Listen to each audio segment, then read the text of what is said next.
Hello everyone, welcome to the session.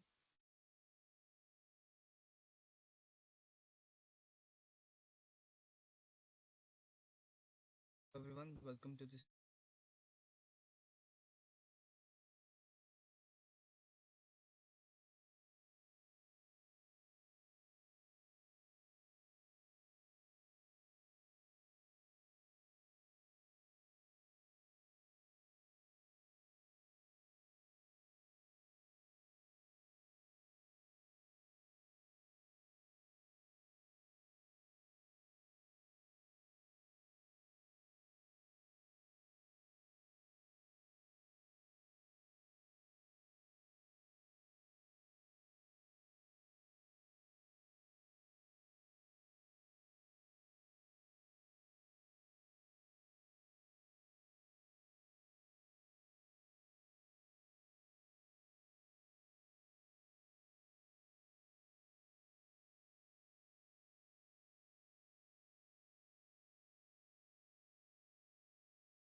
session. Waiting for other participants to join. Start the session in next 10 minutes. Start the session by 11:10. Till then, you guys can go through our social media platforms,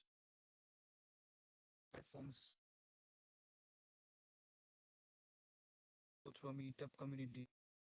Add the link in the chat box. We'll wait for a few moments. Start the session.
welcome everyone.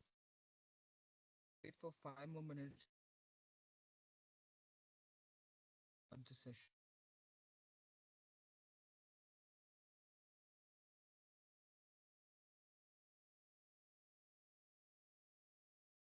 Audible now clearly?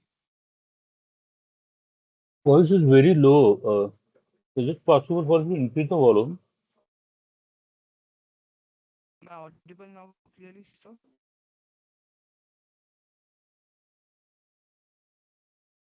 Yeah, it is little bit, but still voice is really low. Means I made my volume full, but Okay. still finding difficult to.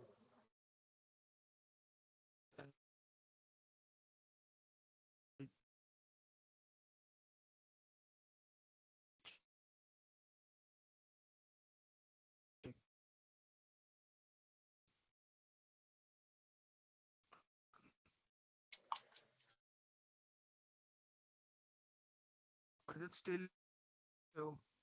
Better than earlier. Okay, sir. Thank you.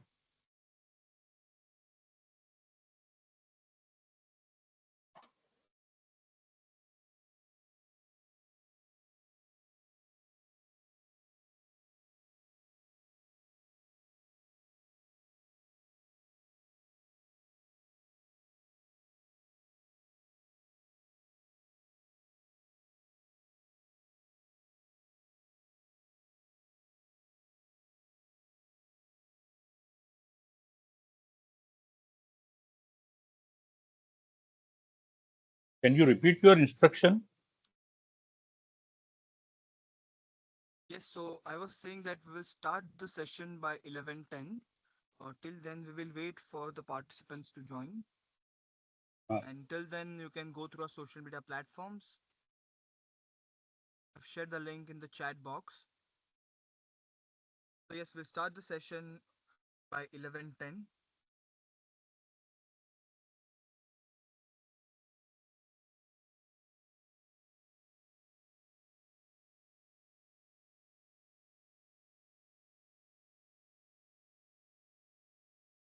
Sir, am I am I audible clearly or not? I think you are audible, but still I can see the comments like you are not audible. Yes, exactly. Uh, it maybe because your voice is still low. Means I made volume of the speaker full, but still I can realize that the volume is really low. Maybe you may have to change your audio system. Okay, I'll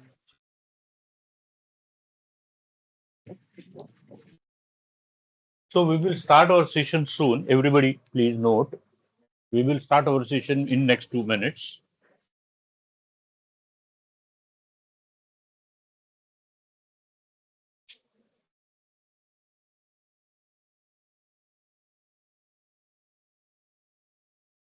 Hello, now am I audible? Let me know, please, everybody. Do you hear me? Huh. Okay, so we will start our session in next 1 minute. Huh? So be there.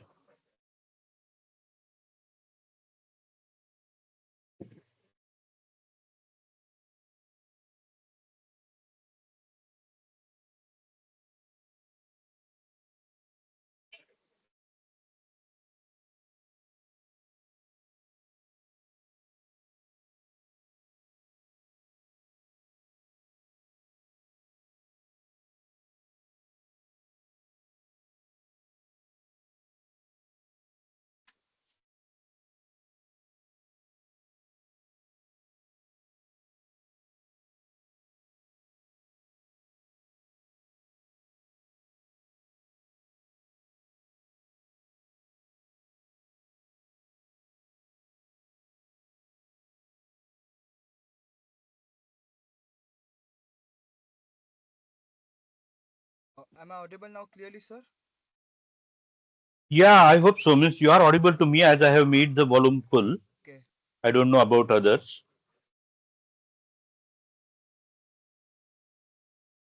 My voice is clear now, right? Srikant says, Dr. Srikant says, still you are not reachable to him. I don't know why they are not able to hear me. But anyway, I will pass on your messages there for all of them. Okay, so I'll do my introduction and then I'll hand over the mic to you.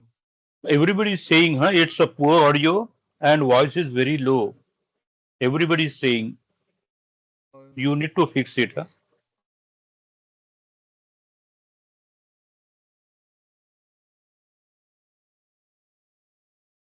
Wait, wait a minute. I'll check again.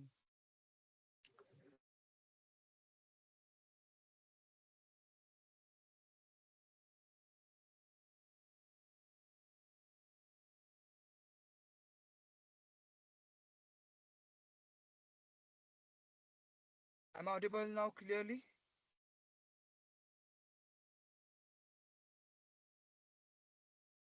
Am I clear and loud? No, Dr. Shrikant still says no. Low volume, I think, is the reason. Wait, I'll leave and rejoin in a minute.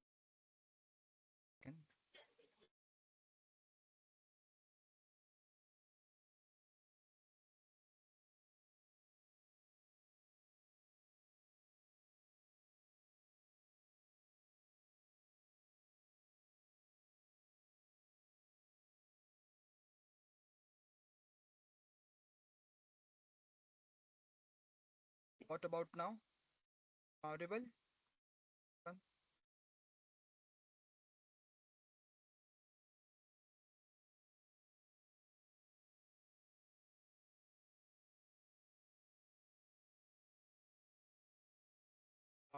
Chandrasekhar sir,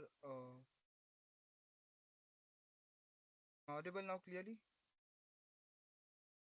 You can have a look at messages. Actually, okay, no problem.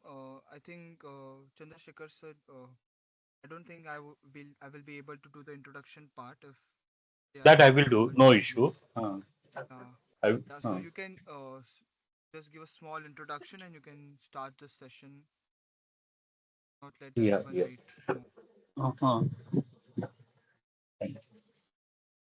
So, good morning, everybody. Just would like to get confirmation whether I am able to reach to all of you. Am I? Am I reaching to all of you? Uh, thanks. Thanks. Yeah. Yeah. Yeah. So first of all, let me quickly introduce you about Synergetics, the organization we started spreading the information technology knowledge since 1991, and we switched over to the niche technologies from 2013.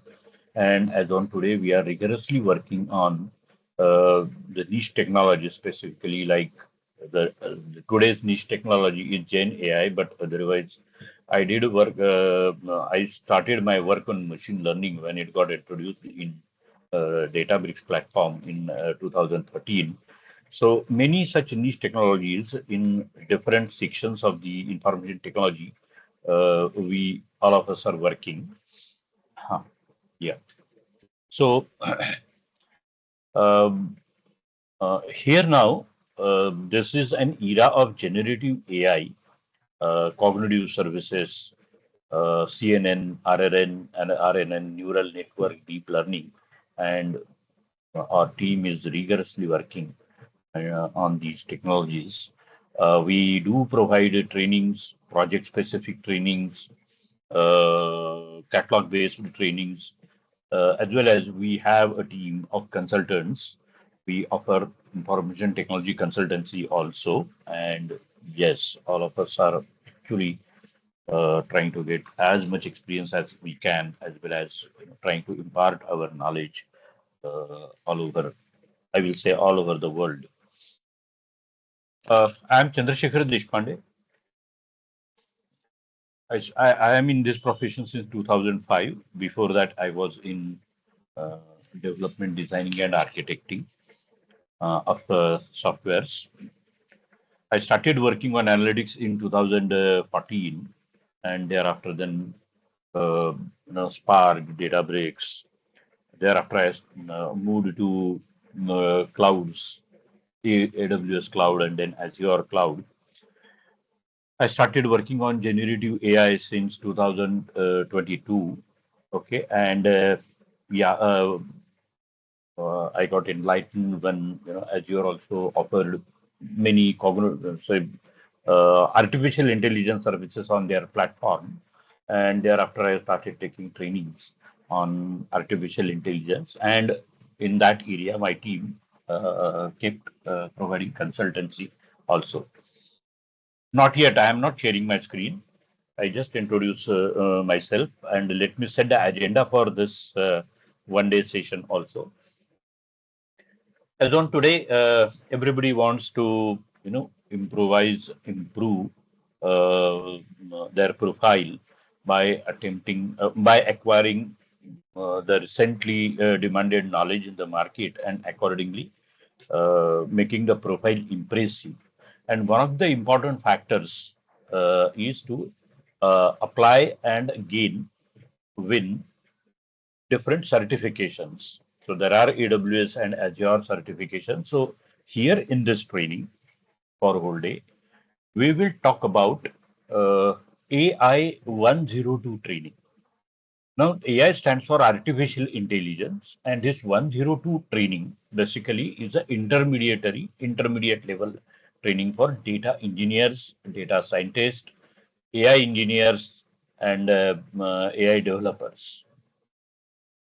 So we will try to see this in what we will say.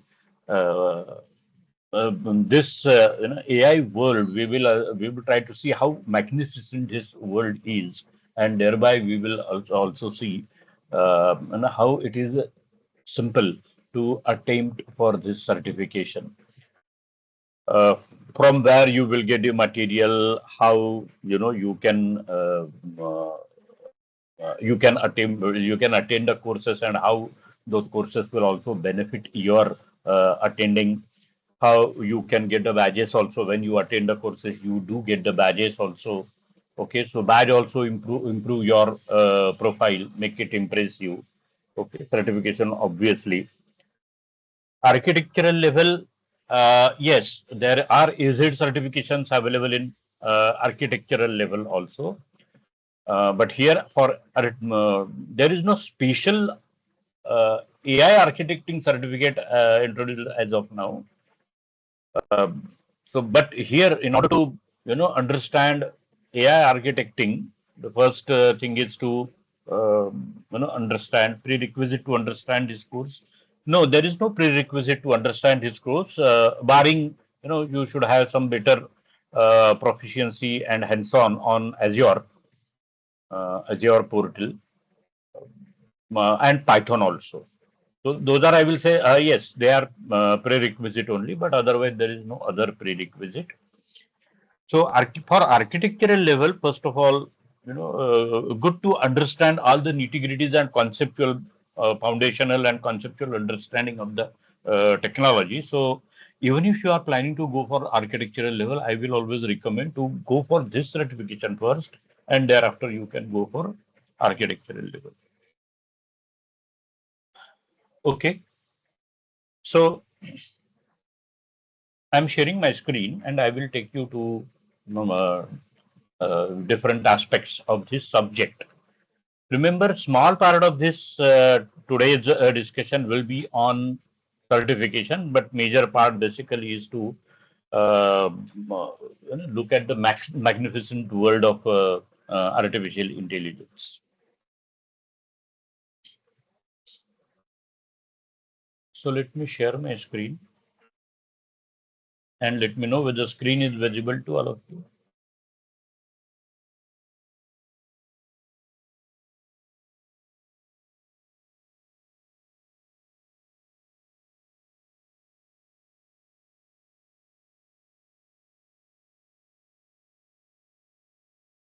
Okay. Now, I would like you to raise your hands if you have your own subscription, Azure subscription with you. How many of you have your own Azure subscription to do some hands-on today. 1, 2. I can see Rajiv raised the hand. Girish raised the hand. Okay, so what I suggest you, there is a free subscription available for Azure. You can register yourself for the free subscription. Once you register, you don't have to pay more than 1 rupee. Acha, Rajiv is also there. Huh. Uh, Whenever you are trying to register yourself for free subscription, you immediately get around 13,000 rupees, Indian rupees, as a credit. Okay, by paying maybe 1 rupees, or I think they also return that 1 rupee as you have to register your credit card. But remember, there is no harm in registering the credit card because they simply deduct 1 rupee to verify your identity. That is one thing. Second thing is, without asking you, they will never deduct single rupee from your account. That is for sure. Okay, so you can register yourself for free subscription. That free subscription credits 13,000 Indian rupees to your account, your subscription. That is one thing. And second thing, that free subscription is active for next 30 days. 30, 30 days. So that process you can quickly do. Here I am sharing. I have shared my screen, and I will take you to um, you know different pages. There was study material available and other things. Okay, so welcome all of you to this magnificent world of artificial intelligence. In Google, I did a search for AI-102. Everybody can try this. Everybody can try this, even if you do not have subscription. Still, try in Google, search for AI-102. Okay, and you will see links, Microsoft Learn links here. Microsoft Learn links. Okay, so this course AI 102, it is old page, so don't go there. Go to the first page, Microsoft Certified Azure AI Engineer Associate, and I am opening it in another tab by right clicking over there.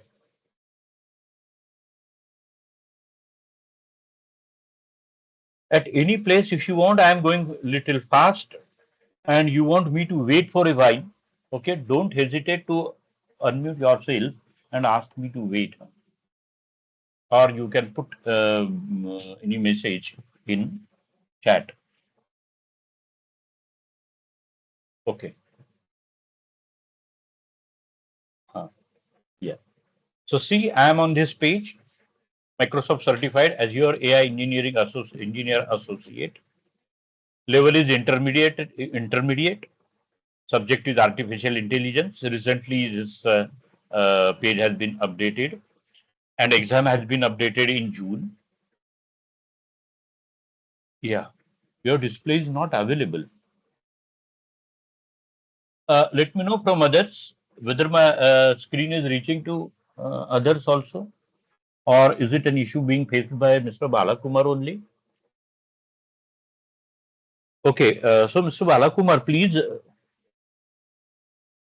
I can see. Huh? Okay, okay. No, no, it is message, I think, from Gaurav, is it? Uh, yeah, Mr. Gaurav, is it possible for you to check at your place because everybody else is able to see my screen. My screen is reaching to everybody else.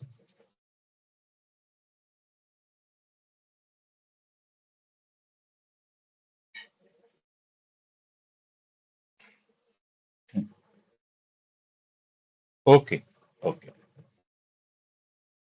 So any problem if you face, please keep me posting. Either you can unmute yourself or you can at least put the message in the chat. Now here I can see the chat is not visible to me. Okay, so I may take a longer time to reach to your chat. Uh, okay, so I reached on this page, and on this page here you will see a complete study material is available. So prepare for the examination. So here you will see complete study material is available. Okay. Now, on this page, in this course, okay, you will see this is section 1, section 2, section 3, section 4, and section 5.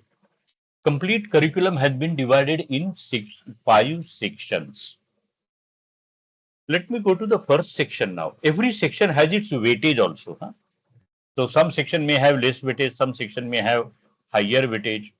So everything about all the details about the examination, those are also given on some pages. Okay. But one thing, please let me tell you, everybody, okay, that this examination is MCQ based.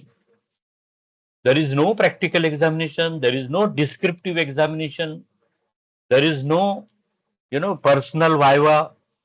Okay, so examination is completely MCQ based. That is a very important point to note. Okay, another important point is you can attempt this examination even from your home. You don't have to go to Promatrix Center, schedule your plan as per slot available there. Okay, cross whole traffic. In case if you are from Mumbai, that is again a very important point to note. Cross whole traffic and just with a full exhausted, you are reaching there and trying to attempt the examination. Nothing to do.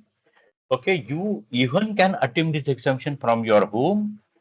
Okay, and one more benefit which applies to me at a great level is that I can attempt for this examination even in the midnight.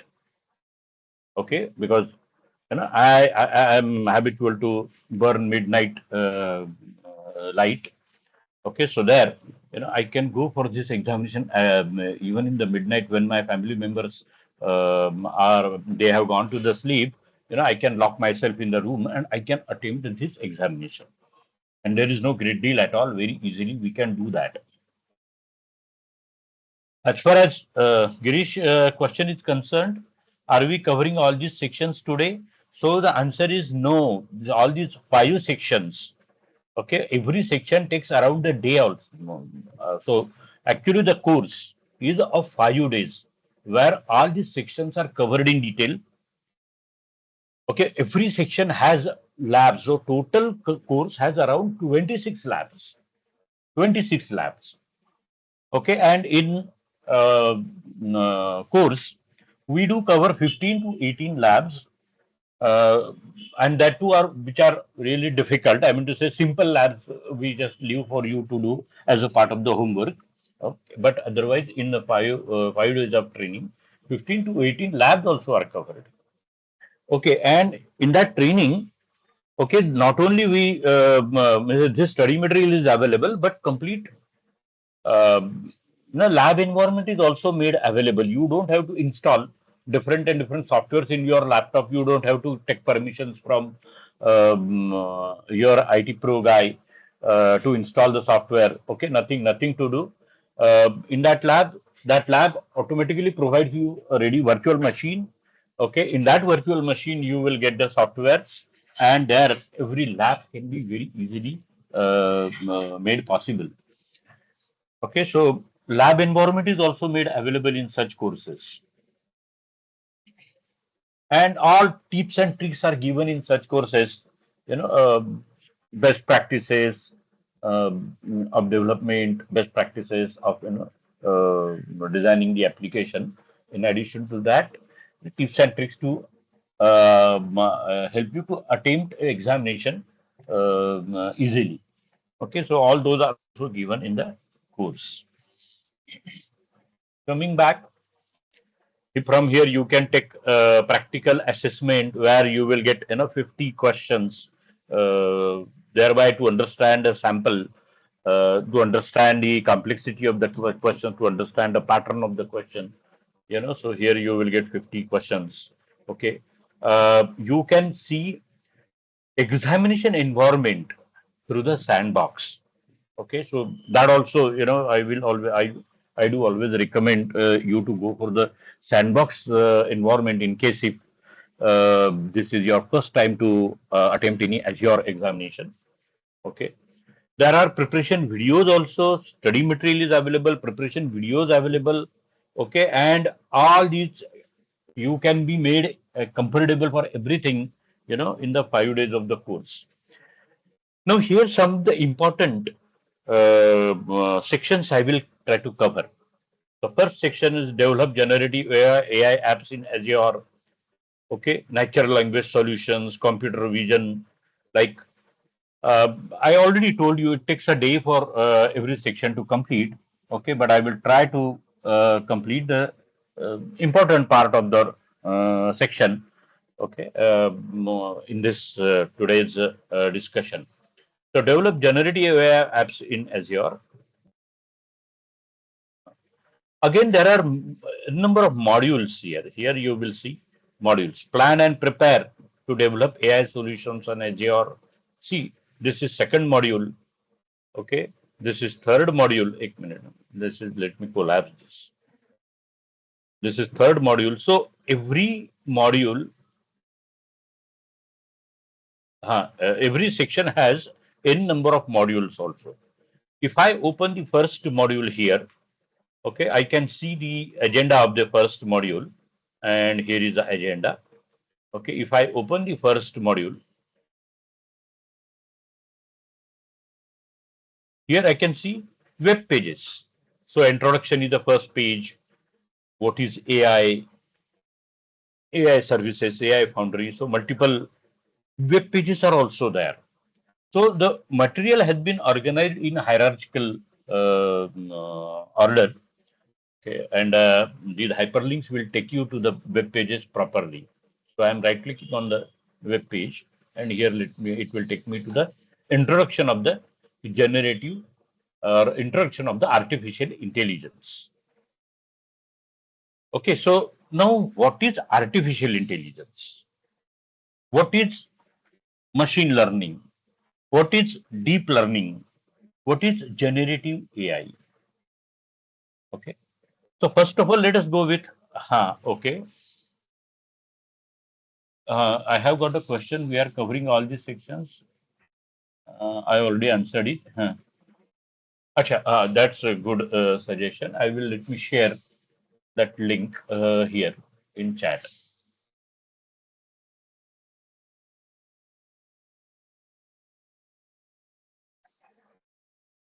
Go to that link. You will go to the same link which is open, where we can see practice for the exams. Yeah. On the same page, you will see study material on the same page. If you scroll down further, you will see uh, sample questions. You will see sandbox environment for examination. Everything you will get on that same page.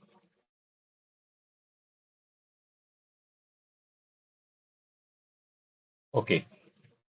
Let me close all these pages and let me take you again step by step. So here, when you click on that link, you will be landed on this page, Microsoft Certified Azure AI Engineer Associate.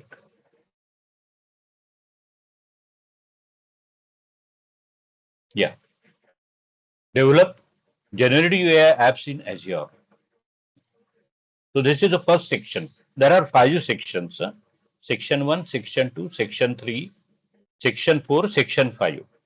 There are 5 sections. Complete curriculum has been divided into 5 sections. If you want to see, okay. So I have right clicked on the develop generative AI apps in Azure, and it did take me to this page. Okay, develop generative AI apps in Azure. Let's check. Have I received any comment? Develop generative AI apps in Azure. This is the first section. Let me, if you scroll it down, you will see there are 8 modules, around 8 modules. Plan and prepare to develop AI solutions on Azure is the first module. So let me right click on that first module and open that link. So I am opening everything in the next tab so that my earlier tabs are preserved there. Yeah. Plan and prepare to develop AI solutions on Azure. Okay. And here then you will see pages. So the first page is the introduction. Here at this place you will see this module will take around 1 hour for you to read. Okay, 1 hour is bit ideal. Okay, I normally see that in case if we want to read it very carefully, it takes longer time. So I'm visiting the first page now by right clicking over there. So I'm right clicking here and opening that page into a new tab here.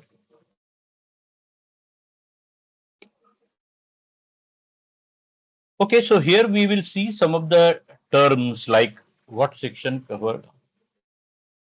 I think I will try to cover 3 sections. Okay, the first section essentially we covered because it covers all foundational things. We will cover natural language and computer vision. These 3 sections we will target today. Okay.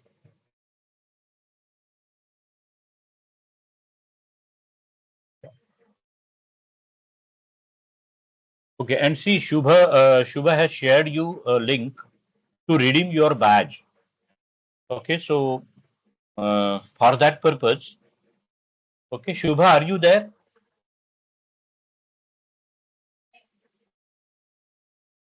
Shubha, are you there?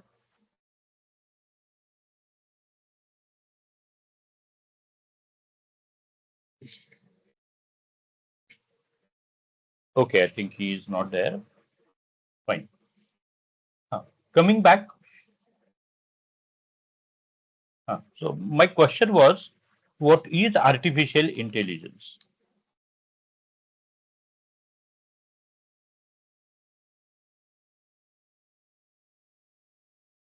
Who can answer this?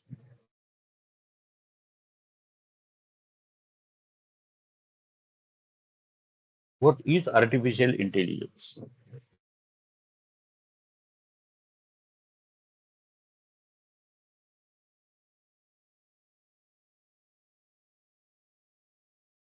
Either you can put your answers in chat.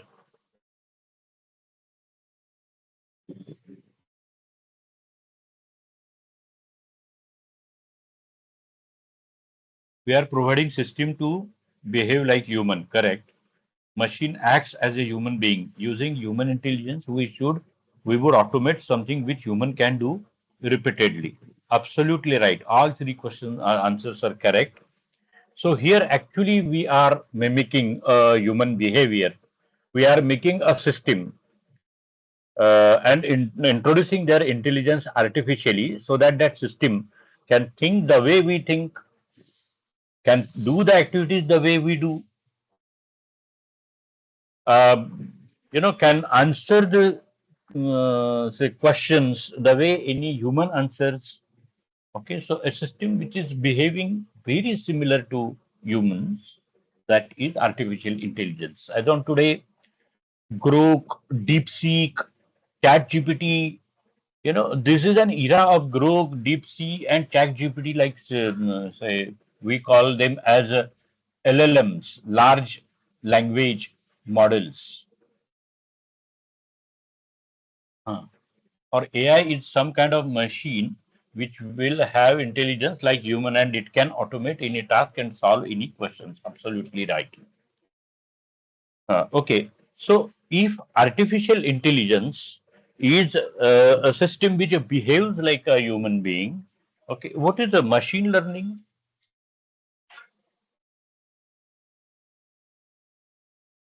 Anybody? What is a machine learning?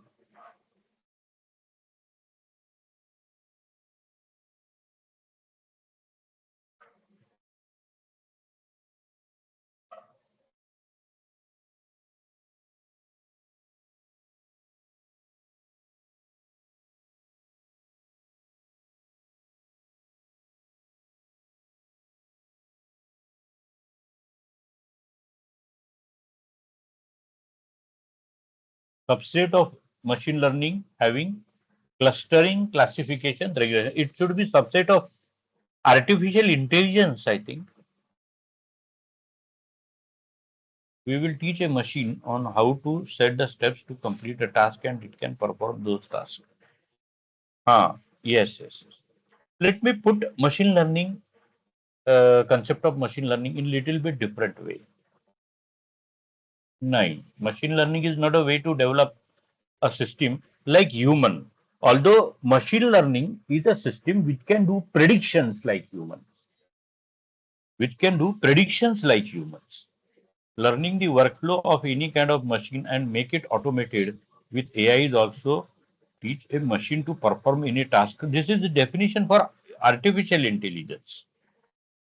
I will, or specifically, even not for artificial intelligence, specifically there is something called as a agentic AI. Okay, one of the parts of artificial intelligence. This is a definition written, which is actually a definition for agentic AI. I will come to that topic a little later. Okay, what I want to mention is predictions. Okay, machine learning is a system, okay, which can artificially predict the things like humans can predict. Artificially, I think I made a mistake here, some spelling mistake. Please pardon me for that. Huh. Yeah. So I will give it yesterday's data and it has to give me prediction what will happen tomorrow. If I give sales data of yesterday, historical data of sales till yesterday, it has to give me prediction of how much sale it will be able to do, my company will be able to do after a month, after 3 months, after 6 months or a year. So it can do the prediction that way. So if you look at that prediction, okay, even we also humans also do some gut feeling. We do have a gut feeling. We do have an experience by means of which we can also do a prediction. But whatever prediction we do, okay, it is as per our gut feeling. It is not as per exact data. Sometimes truth may be different than our gut feelings. Okay, so that's why uh, this machine learning has got extreme importance. Okay, because its predictions, in case if appropriate and correct data is submitted, its predictions are also almost correct. Yeah. Okay. So machine learning again is a mimicking the human behavior of doing the prediction. So machine learning comes under say umbrella of artificial intelligence. What is the deep learning? Deep learning.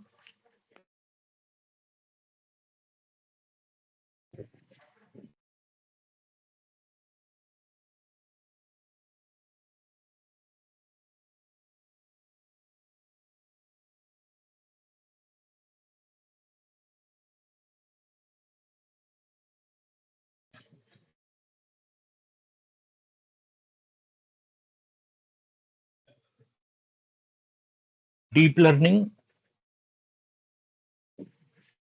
I think, something related to neural network. Yes, yes, yes. Means machine learning or complex machine learning.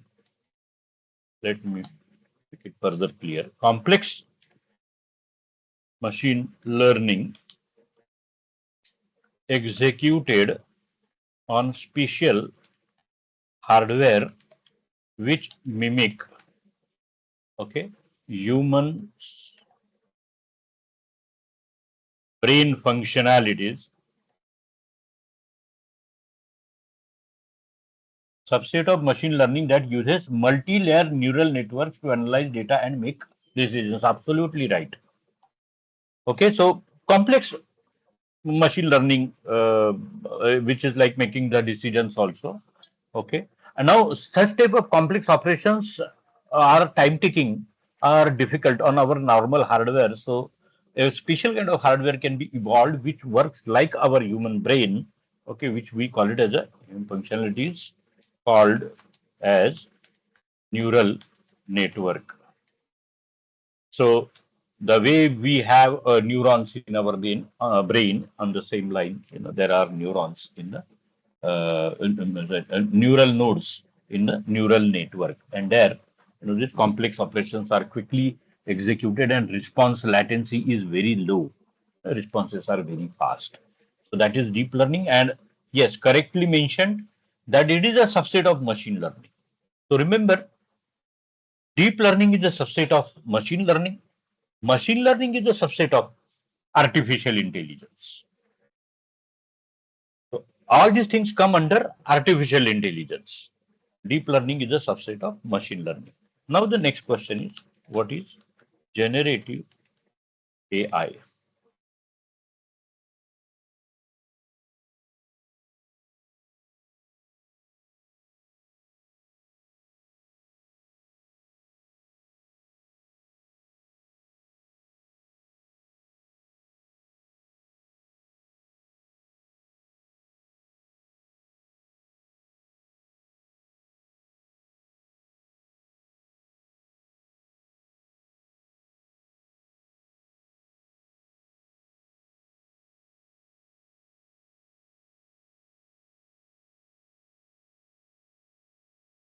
It can generate text, audio as per our prompt. Yes, yes.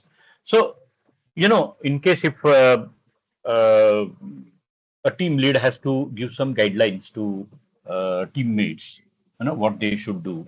So, team lead in the teams meet may allot the work to different team members, and accordingly, then the team members obey the timeline and complete that work.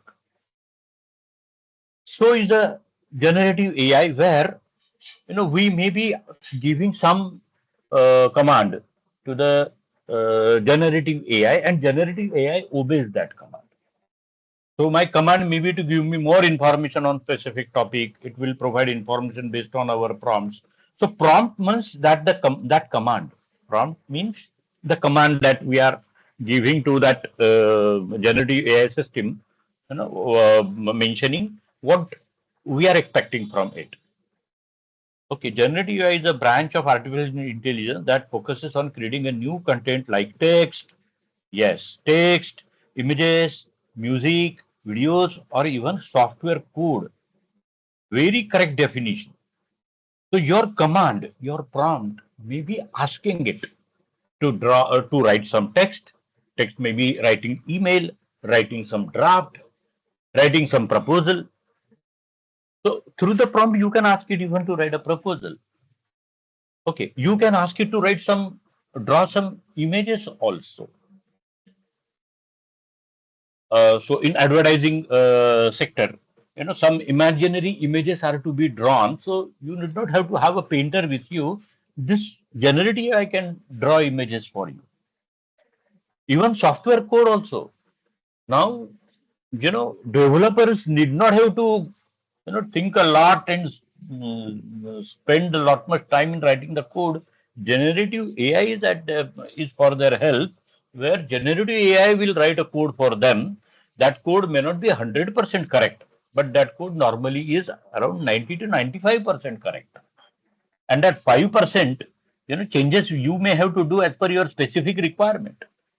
But your 90 to 95% work, you are being a developer, your 90 to 95% work gets completed there. What other? Some sort of things like pictures, blogs, yes, it can write a blog also for you.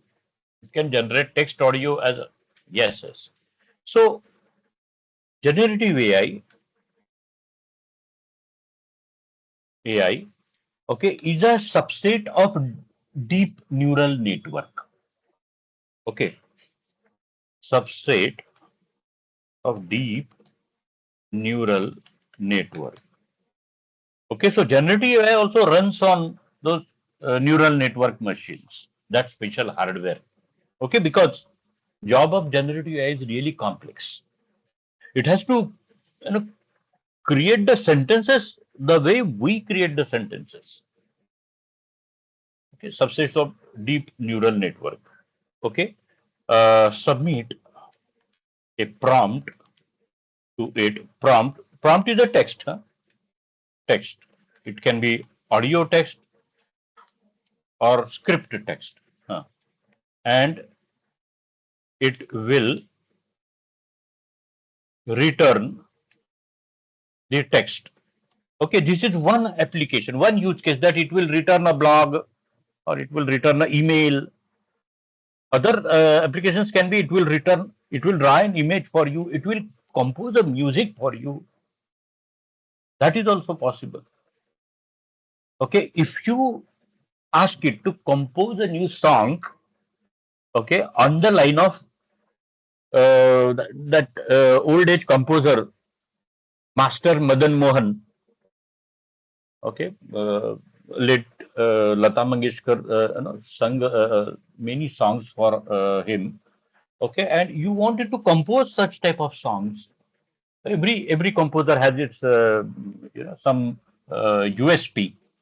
Okay, and you want this generative AI to bring that USP in its composition. Okay, it can do that also. It will return the text, image, audio, okay, code. I mean to say, if you ask it to write a Python code for you or a C sharp code for you, it can do that also. Okay, or do some task. What kind of task now? Your company workflows, processing workflows. It can trigger its execution. Okay, so that can be a task. So it can automate different tasks also. Example, one very simple example of it is doing a task is, Alexa. If you give it a command to play some song, that Alexa may have to do a number of steps to obey your command. Auto-driven cars, those auto-driven cars, they sense what they have to do and they themselves, decide to take a left turn or right turn. Okay, so here on on these pages, now this is the first page. Okay, this is what is artificial intelligence. Wide range of software capabilities that enable applications to exhibit human-like behavior.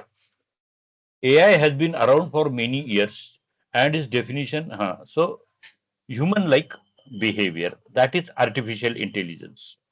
What are the different things possible in artificial intelligence? So there is a generative AI which can write a text for you. Okay, agents which can do task for you. Writing a text is just one kind of task, but doing different kinds of processing, running different business flows, workflows, that is agent has to do. Computer vision, looking at the image, analyzing the image, understanding what are all different objects in the image. Okay, creating a title for the image, that is computer vision. Okay, video analysis. So understanding what is there going on in the video, whether people there in the video following the decorum in case if that video is of the examination center, then analyzing whether they are following a decorum or whether somebody is breaching the decorum then to raise the alarm. Okay, so such type of videos can even be analyzed here. Speech. There is a text available. Okay, and that text, sorry, I am speaking. No, whenever I am speaking in the meeting, also you might have seen, or even in subtitles in the movies, also there are subtitles. So subtitles are not typed by anybody. Somebody does not type subtitles and translation of every sentence, but there is a system there which automatically does that translation.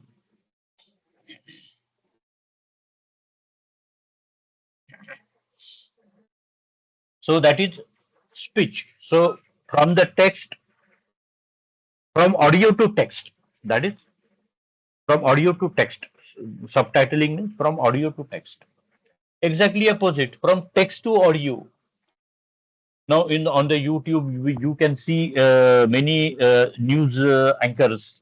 Okay, we can understand that they are not real actually, but they are digitized. Their speaking is digitized. So that is the text to speech conversion.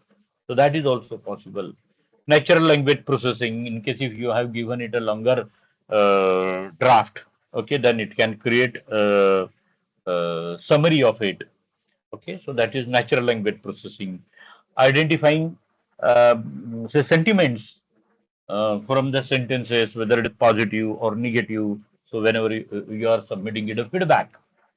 Now, in case if your company decides to say collect the feedback, okay, from all the employees, and company is quite large with maybe 10,000 employees, and in case if company receives 10,000 such feedbacks, and in case if company decides to analyze those feedbacks manually, definitely it is going to be a time consuming. So what can be the next possible step? That instead of analyzing all the feedbacks manually, whether we can analyze them uh, through this natural language processing, which will analyze sentiments. And that natural language processing itself will identify positive sentiments and negative sentiments. So that is natural language processing. Information extraction.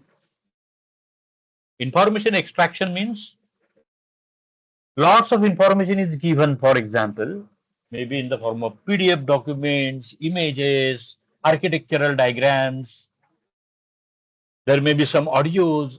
So lots of information whenever we are submitting now till to the date, in case if your age of your company is 50 years, within 50 years, your company might have accumulated humongous quantum of the data, quantum of the documents. And manually searching these documents is a specific document is extremely difficult. So what can be done is such document can be digitized, and then the search becomes possible on the tips of the fingers. So that is information extraction, decision support. This is machine learning. Okay, so all these things come under generative AI. All these things come under generative AI. No, sorry. All these things come under artificial intelligence. Generative AI is a part of artificial intelligence. On Azure, many such services are available. On Azure, all these things possible in 4, 5 different ways. Uh, one, two, uh, three, three ways. Okay. So if you are not comfortable in writing the code, you can make everything possible through the portal. You don't have to type the code. Okay, click, click, click, click, and get the job done. So through the portal also everything you can make possible. If you are a developer and you want to pull in all these features in the application, then everything you can make possible through code. And this code is also in case if you are from Python background, so and you want to use all these services in Python application, that is possible. Java possible, .NET possible, different open source frameworks, front end development frameworks, okay, like Angular and different frameworks are available. So there also using these services possible. Okay, and the third is through the REST services. Through the REST services also everything is possible. So there is a language for which writing the code specifically code for pulling the services is not possible. There then you can pull the services through the REST API. So that is also possible.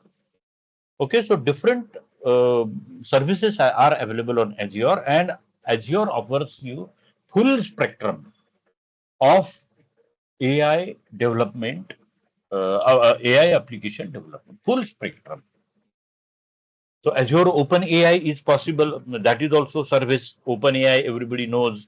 that the chat GPT has been introduced by OpenAI. Okay, let me just check. Do I have any message? Only REST. React is also there. Huh? I have got a couple of messages.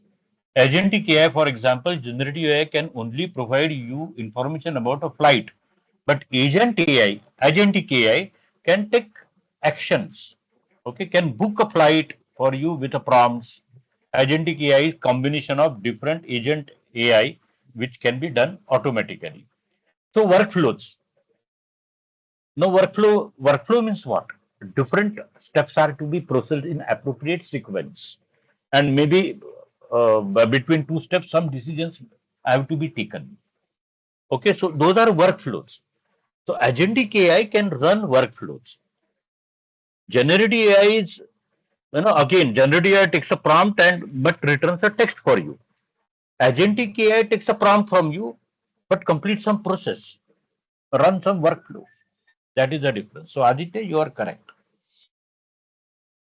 React only rest through we can access. No, yes, yes.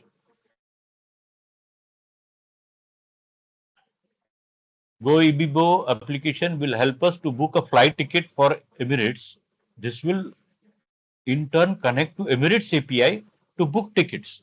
And it's not a single step. Even to GoIbibo application,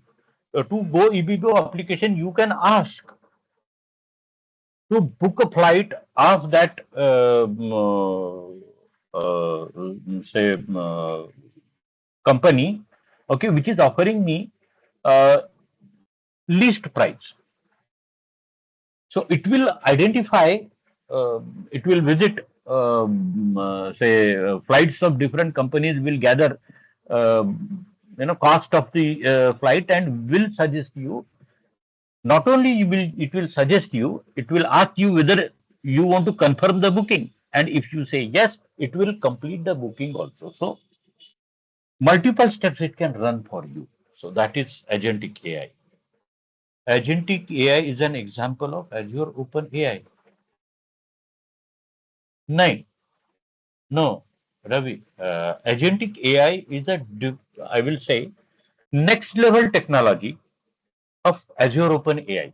Next level technology of LLM, we will say. LLM takes a prompt and return the text.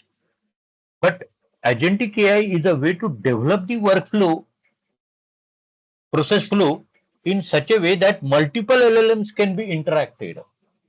Multiple LLMs can be interacted and the job can be done. Action performer, absolutely right.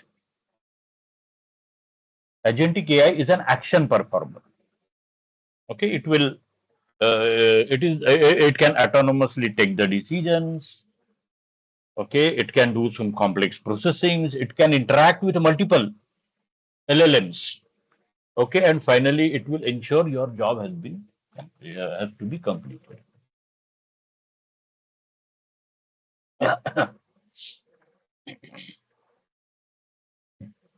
Okay. Azure AI Vision, these are vision services. Whenever image or CCTV footage is given, it can analyze. AI speech, I told you text to speech and speech to text. AI language model provides you analyze natural language text and perform tasks such as, from the text given, extracting the tags, extracting key phrases, can do sentimental analysis, can do summarization of that text. Okay, yes. AI foundry content safety. Now, whenever you upload any reel on the Facebook or in the YouTube, sometimes you may see that in case if it is against the norms, it get blocked. So whenever it gets blocked, it means there is no a team of people sitting there who will decide whether to block it or not. They have content safety measure system there. Okay, which analyzes your reel, which analyzes the text, which analyzes videos those you have uploaded and to decide is there any harmful content. So in case if how to start for learning. Okay, I will come to it. Okay, so it will analyze the thing to decide does it have harmful content or not. Okay, offensive content or not, and if it is so, then it will block it. So that is content safety. AI translator. Okay, Azure AI translator service. Okay, translate from one language to another language. Here in United Nations, whenever our Prime Minister speaks in Hindi, all the presidents and prime ministers of other countries, they do not hear it in Hindi. They do hear his speech in their own specific language. The Chinese president, Chinese premier may hear it in Mandarin language. Japanese may hear it in some Japanese language. Okay, so that is like translation. So speech translation, text translation comes under translation. Face, face services, identifying faces in the image, identifying the what are all say whether that person is wearing a spect or not, mask or not, hat or not. Okay, so identifying those things also. Prompts, uh, prompts on the faces. Okay, yes. Custom vision in the image, identifying the objects. Okay, marking the objects with a rectangular boundary. Okay, and taking a specific action once it identifies the object. Just to cite you an example. Okay, in the manufacturing industry, I will come to Ravi's question. Huh? Just let me complete this. In the manufacturing company, when on the conveyor, say there is a say manufacturing unit at one place, and the packaging unit may be uh, away from it, and there is a conveyor belt between these two. So manufacturing unit keep manufacturing the items and putting them onto the conveyor belt. And when that conveyor belt reaches to the packaging unit, there should be a system which direct these items automatically to the different packaging sections. Okay, so there again, there should be a custom vision service which identifies a specific item to decide to which direction, to which packaging unit that item to be directed. Okay, whenever you are visiting any mart and whenever you are picking any item from the shelf and putting it in your basket, uh, CCTV camera to capture it immediately. Okay, to see what are all items in your basket, what are all items you have put in the basket, and accordingly add those items into your bill, so that whenever you go to the billing window, there it doesn't have to pick up every item from the basket and show it to that barcode recognizer. It doesn't have to do that. Okay, when you reach to that window, it would have created a bill automatically, because whenever you are putting the items from the shelf and picking the item from the shelf and putting into your basket, there it identifies which item you have put. So it is object detection. Document intelligence. Document intelligence means automatically reading the data from the PDF file and moving into the database. Okay, so your visiting cards, your Aadhaar cards, reading the data from these cards or these photographs of these cards and moving to the database. Okay, different income tax forms. Okay, it may be reading the data from there and digitizing it immediately. Okay, so lot many such services are available there on Azure. Okay, how to start learning agentic AI. Agentic AI is there in the second section here. Develop AI agents on Azure. So right from the scratch, everything is explained here. So you can go through the web pages of this section. Okay, do the labs, and once you complete it, you will realize you are ready for doing lots of complex operations with agentic AI. Besides it, there is the autogen semantic kernel. LangChain. These are all things available on Azure. Okay, and all those are basically providing the support of agentic AI.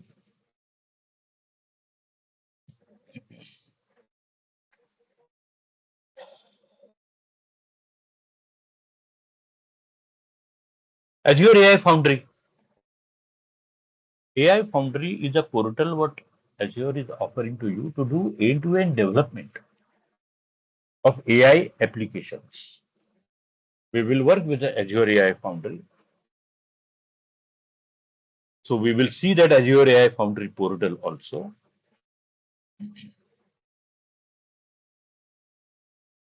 In order to do the development, in case if you are doing the development in Python, okay, you can do the development even in Visual Studio Code, even in Jupyter Notebook. So in all Python specific IDEs, you can do development. If you are doing a development in .NET, you can use Visual Studio Suite for doing the development. So the point is, different development tools and environments are available for Java. In case if somebody from you are from Java background, Eclipse is there, so you can use Eclipse even for doing the development. So AI Foundry and your development tool. Okay, these two things you need to develop your application, AI application. So how do we use AI Foundry? That is something we will try to understand quickly here. So I'm going to the one exercise. Now this course being is of 1 day. We are not supposed to provide you practice environment. Okay, but in case if you have your own subscription, okay, you can log into that subscription. I will also log into my subscription now. But here on this page, others who do not have subscription, they can have a look at how these labs can be practiced. Okay, so I'm requesting everybody, okay, to be watchful here. So I'm launching the lab. So launching the lab means what? It is actually a document, step-by-step explanation of doing some lab and practicing the lab. So here what I do, I go to portal, Azure portal.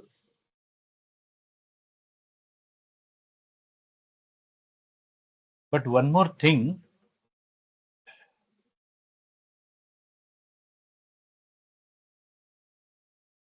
before we start lab, I think we can have a logical tea break, because once we start the lab, then at least 1 hour we will have to be there. We cannot take a break in the mid of the lab. So I have logged into the Azure portal, and I think everybody of us are aware of this portal. So I don't have to explain anything from this portal. I go to one resource group. Uh, okay, and in this resource group, then I am supposed to create services. Okay, so steps are already given here. Okay, Azure AI Open AI Foundry portal. I have opened Azure portal now, but here it is asking me to open AI Foundry portal. Okay, here is a hyperlink for AI Foundry portal. What I suggest you, that in the same,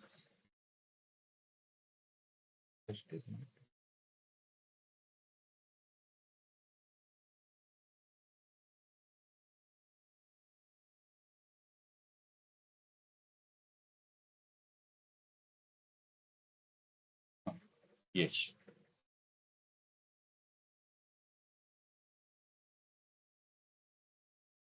yes, I think I here launching the search.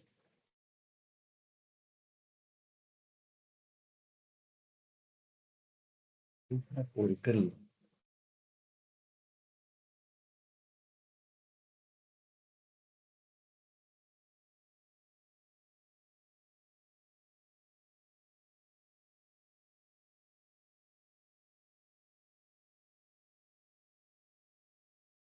It is opening it in new tab. That's why. Okay, it is opening in the new tab. Okay, so the steps there are asking me to go to AI Foundry portal. Let me open that AI Foundry portal in the same browser instance where.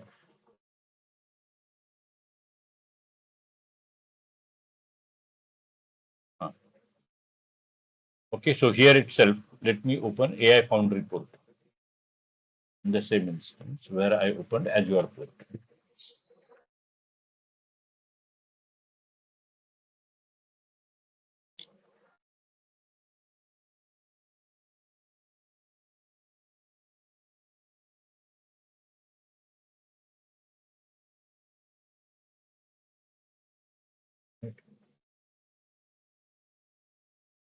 Okay, let me do it this way.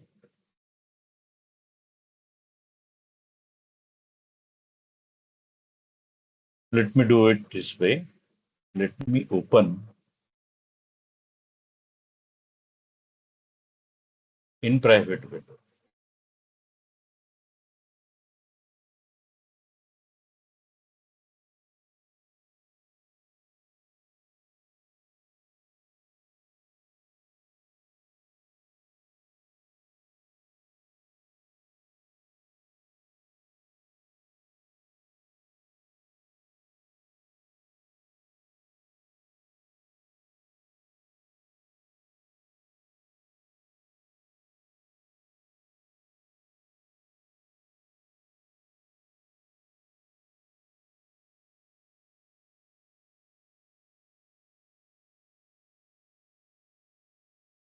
Now let me go to, let me also open AI Foundry portal here.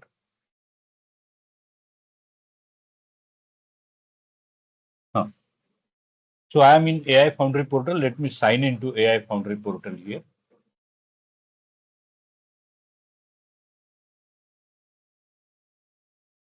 Okay, I am on this page. Fine. I think we will do one thing now.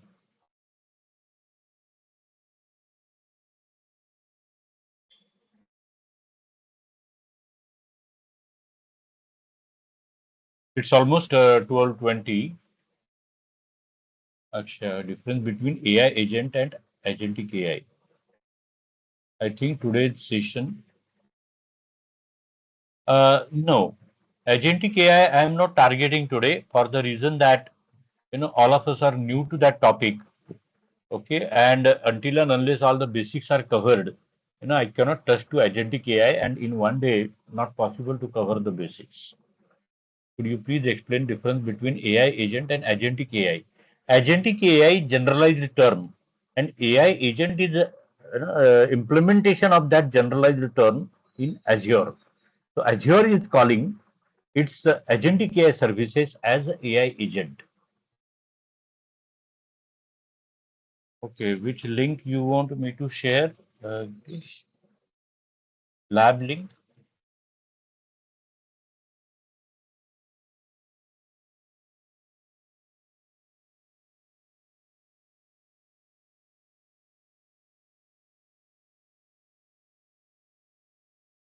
Can a non-IT background also do this course? Uh, there is a Python code to be written in this course. So that portion non-IT background people will find difficult. Okay, but yes, still every non-IT background person can do this course because in the examination that person did not have to write a Python code. The examination is completely based on MCQ type of questions. Okay, but if you ask me whether you need to learn Python for acquiring this technology, I will say yes, you must learn it. Or successfully going for the examination, you may not need extensive knowledge of Python. Okay, but for acquiring technology or learning technology, you need good knowledge of language. Yes.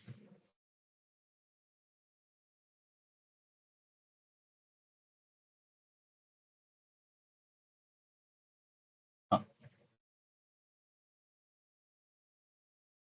Who is this?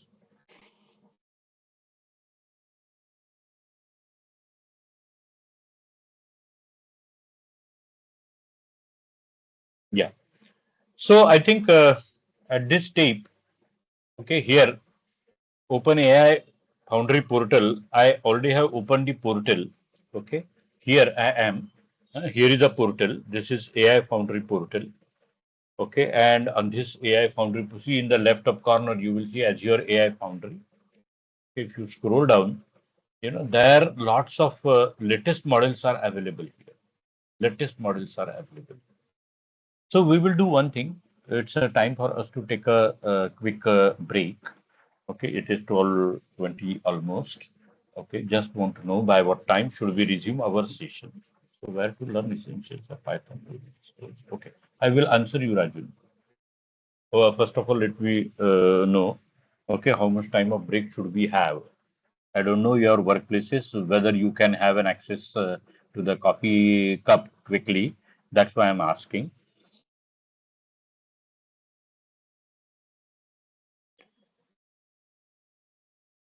10 minutes break, 15 minutes break, 20 minutes break. What is your choice?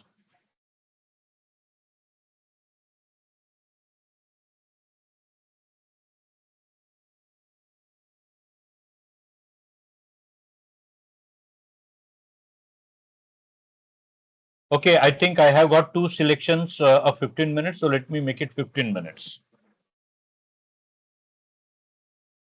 15 minutes. We will resume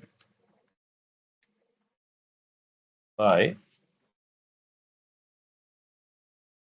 it is 12:22 now, so we will resume by 12:37,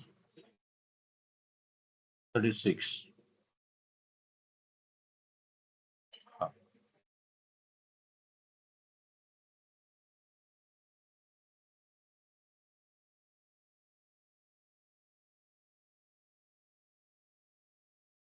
Yeah.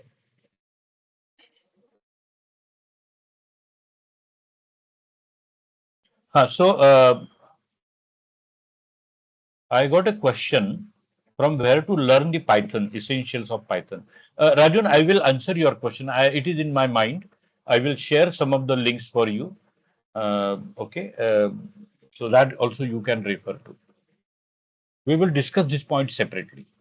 So I will go on the mute and I will unshare my screen for this break period time.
Okay, all, I am back. Will you please raise your hands if you are back from the break?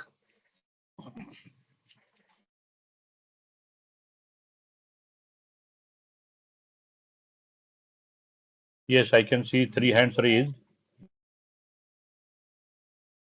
5 hands, 4 hands. Keep your hands raised, please.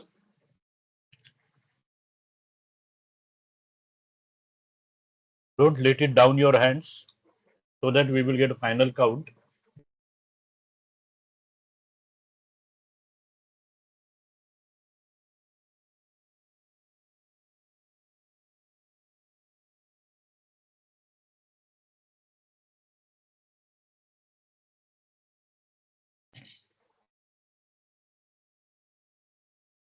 Ten hands,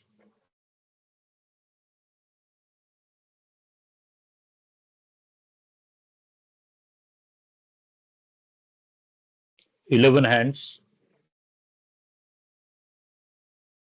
12 hands.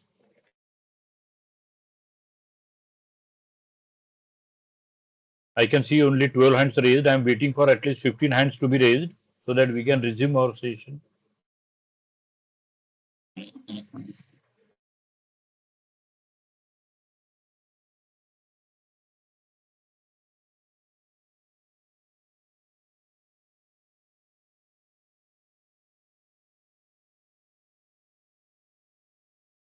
Please raise your hands if you are back from the break.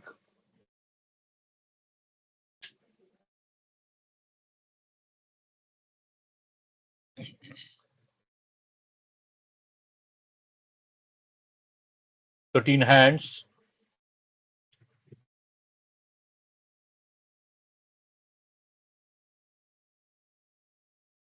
Okay, I'm sharing my screen.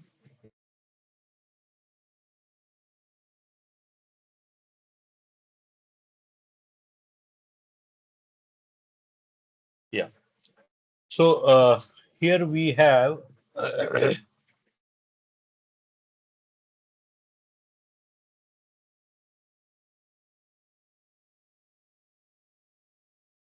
okay, so we followed these initial steps. We logged into Azure AI Foundry portal. Okay, and if I take you to Azure AI Foundry portal, here I am on Azure AI Foundry portal. From the left up corner, you will see Azure AI Foundry. As of now, I haven't created any service, but on this page, here you will see list of the models. So I am asking you to go to the full model catalog. So I am clicking on this link and let it show me full model catalog. And here you can see list of the models.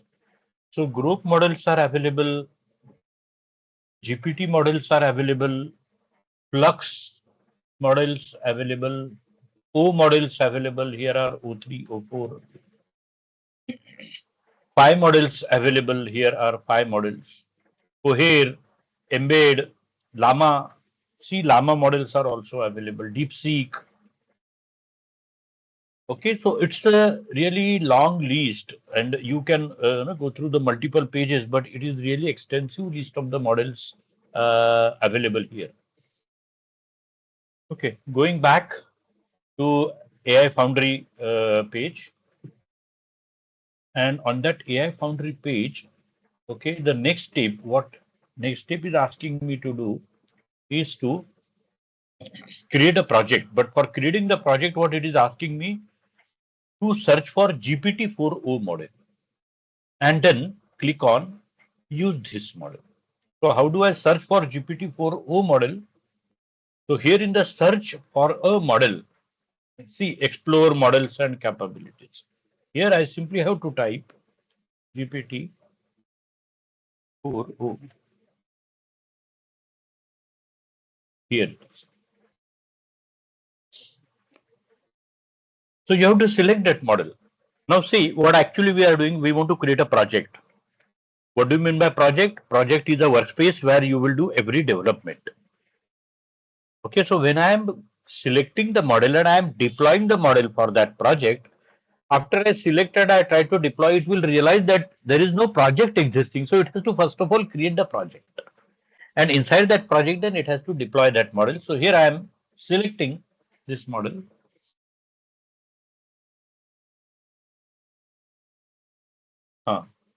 Here you will see the details about that model.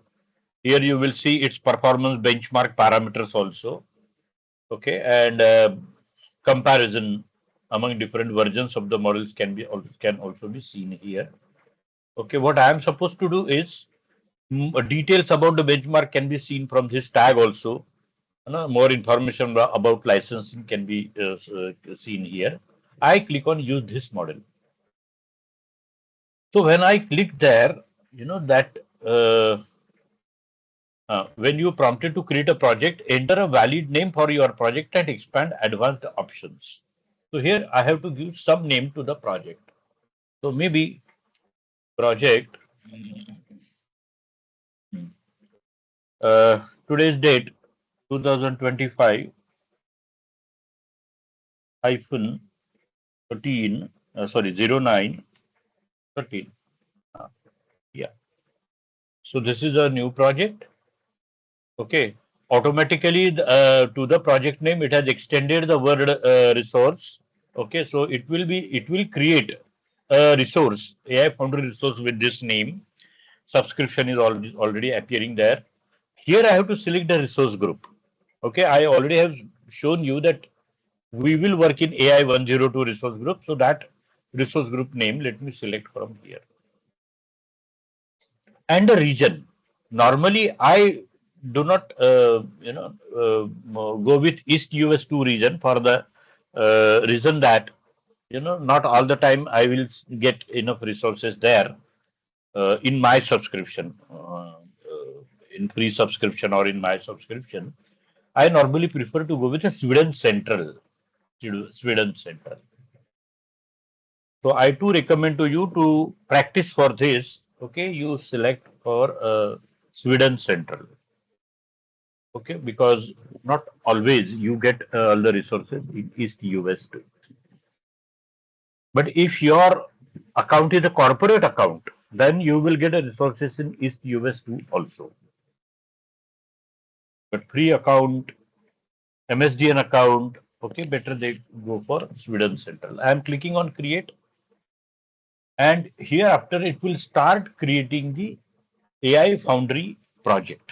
So it has started provisioning AI Foundry project.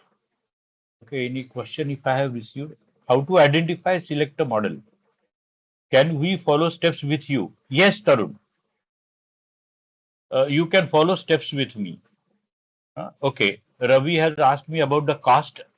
I will show you the links of the cost, Ravi. Okay, you can follow steps with me. In case if you feel like I am going little bit fast, please tell me to go slow. How to identify to select the model? There is a lab on this in the immediate next say module. Okay, I will show you that lab where you can do the comparison, and thereby you can come to know which model meets your needs in the best possible way. That is the way you can select the best. Huh.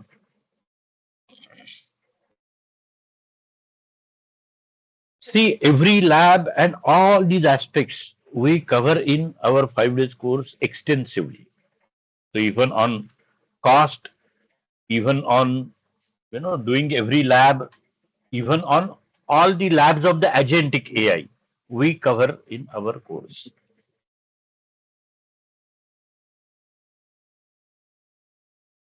Here, time is a major constraint. Not everything can be covered in a day that normally is covered in 5 days.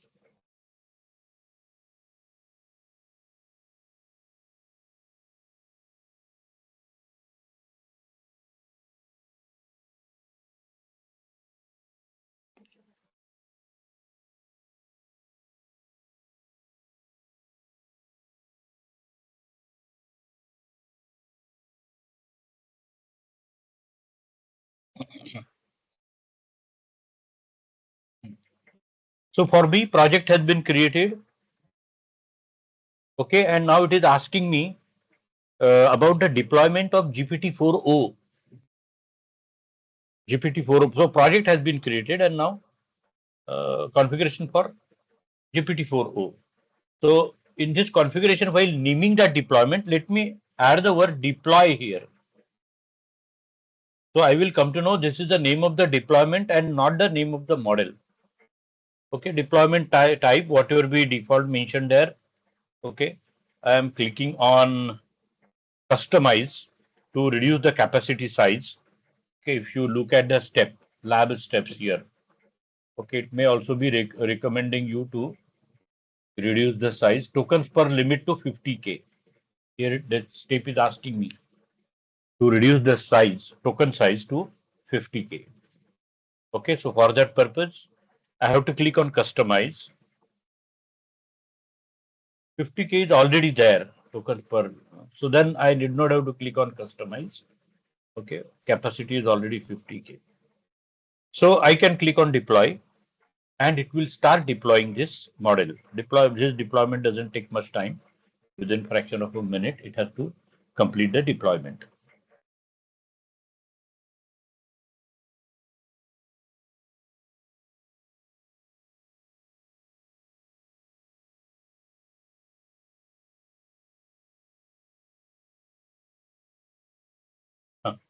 So deployment is also done in my case. I will wait for 1 or 2 minutes here for everybody to reach to this step, specifically those who are following all these steps with their subscription.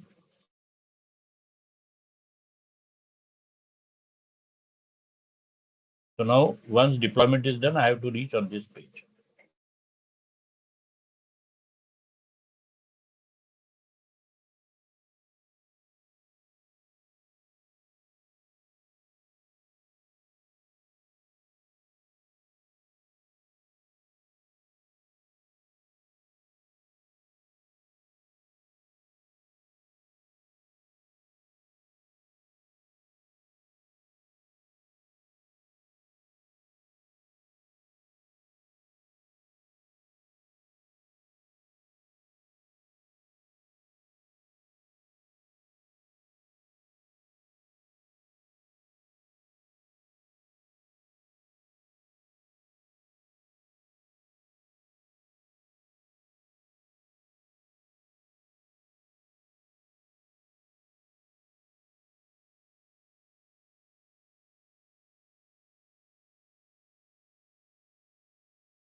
Okay. So once deployment is done, it will take me to it will take me to this page. Okay, on this page you see here is a endpoint and key mentioned. The endpoint and key helps you to connect to this deployed model from your application. If you are designing some application, maybe for customer service, okay, and if you are designing it in a Python, for example, in Python, you have to use this SDK to work with this model GPT-4o. And in that SDK, there is a way to mention URL and key. Okay, these values once you mention Python from the Python application, it gets connected to this service. Okay, you are connected to this service. Here is a Python code. Okay, so here is a version mentioned. Okay, in this Python code here, endpoint has to be mentioned. Here, subscription key has to be mentioned. Now, subscription key being a secret one is not being exposed here. It is in terms of say encrypted format that you have to copy from there and paste it here. But this kind of code you have to write in your application, Python application, to connect to these services. Pip install Open AI. Okay, run basic code example. Okay, so this the Python code you have to write there. Okay, by means of which any application can connect to this service. Let me take you to the playground. Okay, here I have clicked on the playground and now it has brought me to the chat playground. Let me just check, have I received any question on this? Is there any training for building multi-agent using Azure AI Foundry? We have AI 102 trainings, no? 5 days training. So there we cover multi-agent also. And we do have specified trainings for this on LangChain, semantic kernel, and autogen. We do have a trainings. Okay, marketing section, will be in position to help you out on that. Okay, so yes, we do have a training. Marketing will request marketing section to look at it. Okay, so next step now. So after I reach to chat playground, okay, I did this. I may be bypassing some of the steps. Okay, let me take you to this step. Okay, where if I go to Azure portal and if I go inside that resource group, okay, when I created the project, okay, here it has created two resources. One is a project resource and another is a AI Foundry service resource. So it has created two resources. So that next step is simply informing you that it creates a two resources. One is a project resource and another is a Foundry service resource. Project endpoints I did show to you, endpoint and keys. Now let us play with GPT-4o model. Okay, here. Now see step by step. Okay, give the model instructions and context box. Enter following instruction. Let me copy this instruction. I will tell you what this instruction is. Okay, and how do we instruct the model about its role here. See, while shooting a film, the director of the film has to explain the role to a specific actor. What kind of role that actor has to play? Is he side hero? Is he hero? Is he villain? What role it has to play? Okay, on the same way, this GPT-4o must know its role. Okay, so here what I do in the setup, here is the setup. Huh? Instructions, give the model instructions and context. So here, what will be text already existing? See, instruction, default instruction. You are an AI assistant that helps people to find information. I want to change it. And what is the new instruction I want to give?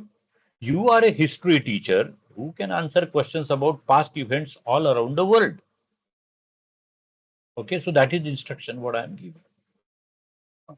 This is the change I have made to the rule. So I am to its default rule. So I have click on apply changes. Yes, continue. Okay, so I have declared the rule for that model. What next is what are the key events in the history of the Scotland? So this is my first question to that model. Remember, this is large language model which had been deployed, and how large language models take a question from us and how do they respond. That is what we are trying to understand here. So here I am clicking, and now it is doing a search.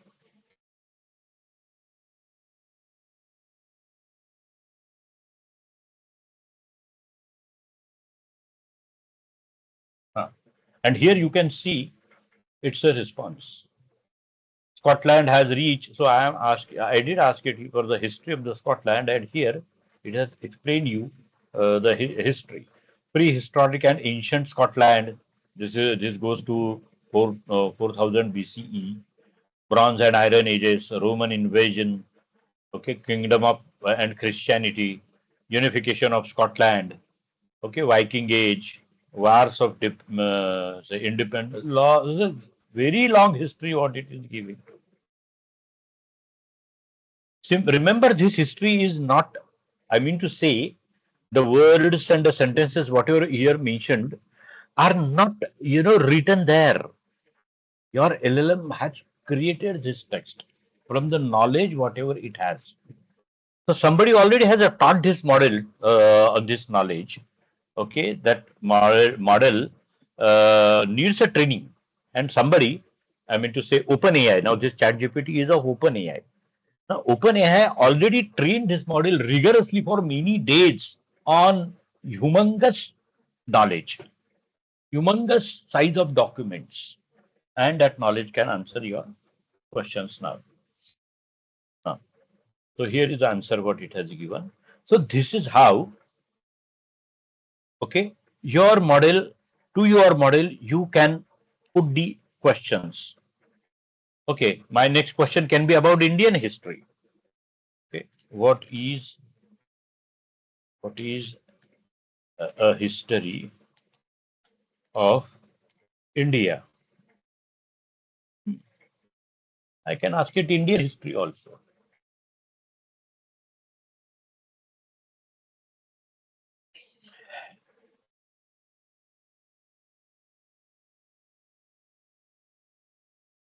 Hmm. And see, let me take it to top. Not here. Indian history. Here, Indus Valley.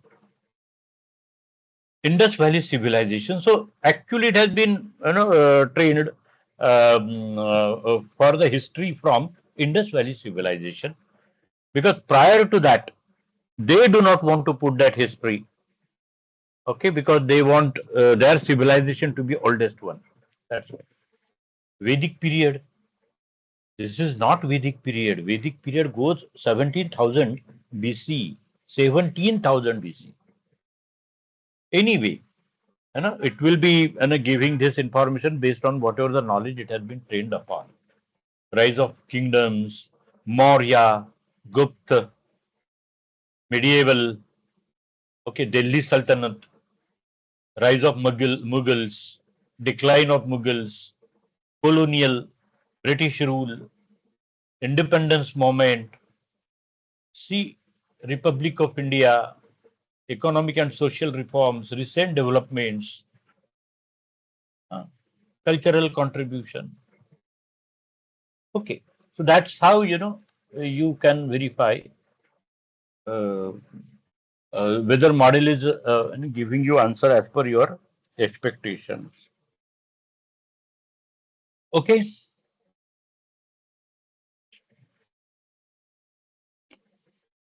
I will do one thing. I go to the project, okay, and I do not delete these resources, because for my next lab I will need all these resources. So I will leave this project as it is, and let me go to the next lab.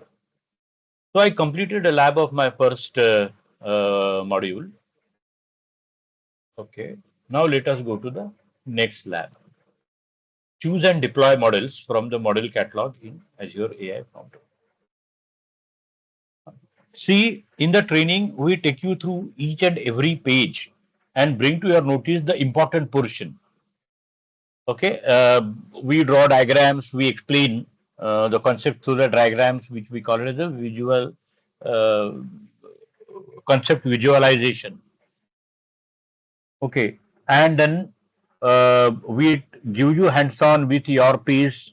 Somebody may lag behind. We try to, go with everybody, take everybody along with us. Okay, Uh, choose and deploy the model. So I directly jump to. You can, follow these so text written here. Okay, I directly jump to exercise.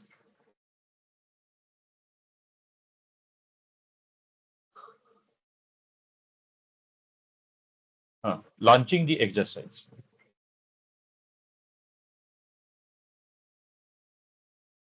I have got some message. Let me check.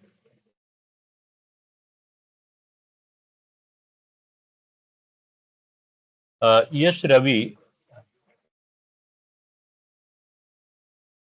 After create the project walkthrough. I haven't got it clearly. Will you please explain?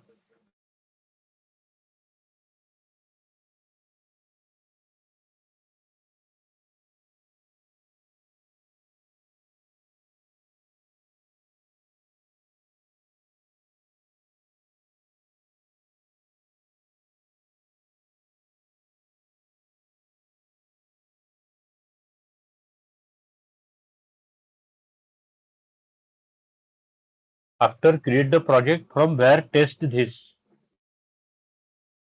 Okay, so from playground I did test it. Na? In playground I submitted a question and it did answer me.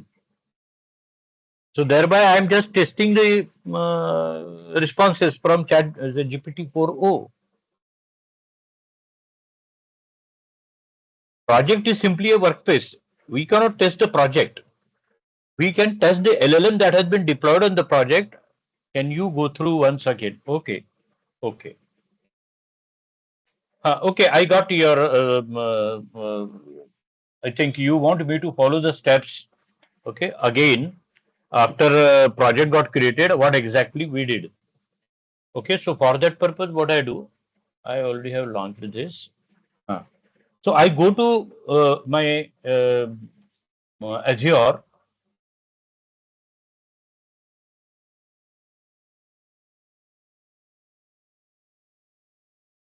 I go to my Azure.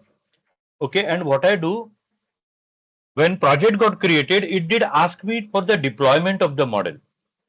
So what I do, I delete that deployment, earlier deployment, and let me show how LLM can be deployed again. Okay, so this deployment, let me delete.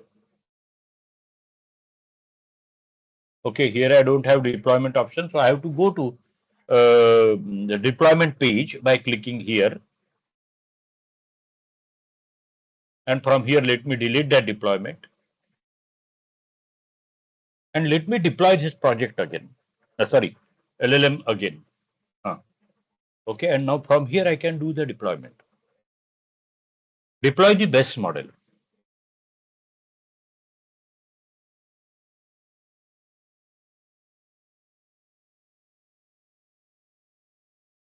Deploy the best model.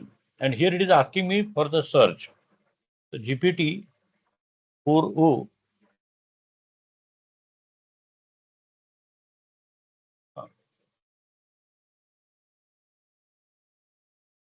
GPT 4o.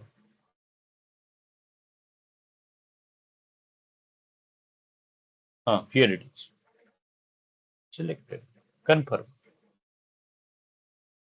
And here then I have to change the name. I am changing the name, or otherwise we can go with this only.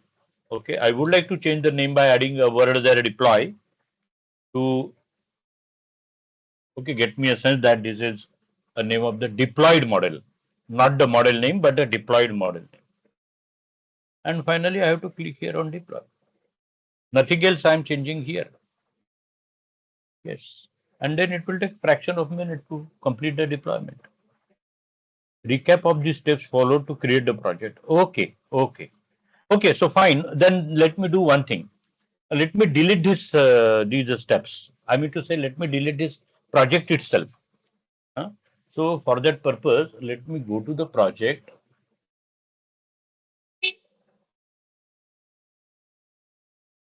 and let me delete the project so that while solving the second lab, okay, I can follow the steps right from the beginning. I think I do not have option here to delete the project. I will delete all project services directly. So let me close this browser, this tab. I'm closing this tab, and okay, I go to that resource group. I select both these services. Okay, and let me delete now. So here is the delete option available in these three dots. Delete.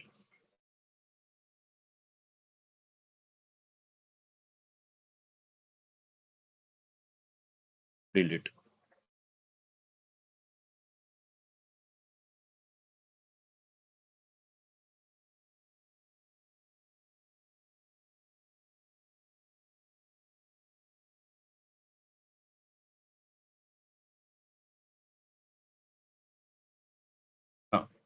So it has started deleting all these services. In the meantime, let me start with another lab. In the another lab, again these steps are being followed. So thereby you will come to know how to follow these steps. Okay. So I am here at another lab. Another lab is asking me to log into the Azure Foundry portal. So here is a URL. Okay, so I go there. I log into Foundry portal. Again, same steps I am following. Huh?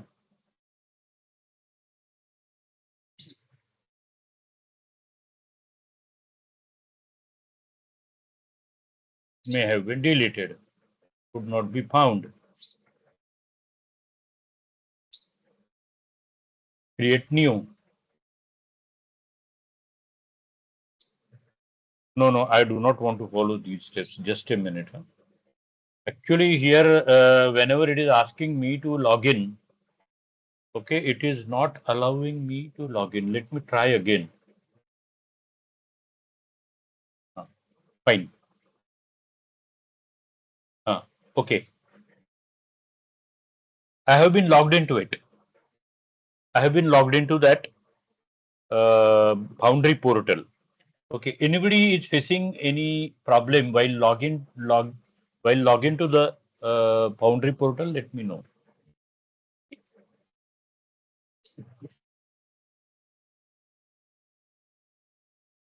Anybody facing any difficulty to log into the Foundry portal?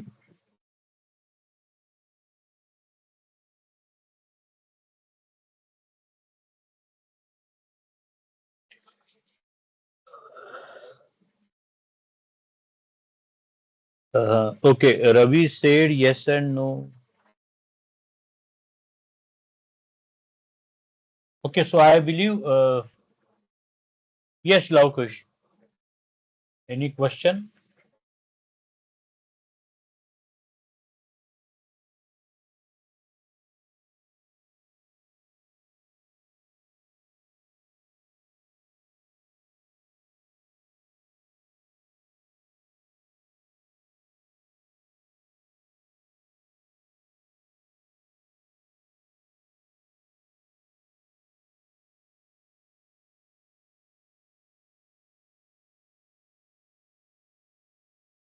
How the end user will use this agent?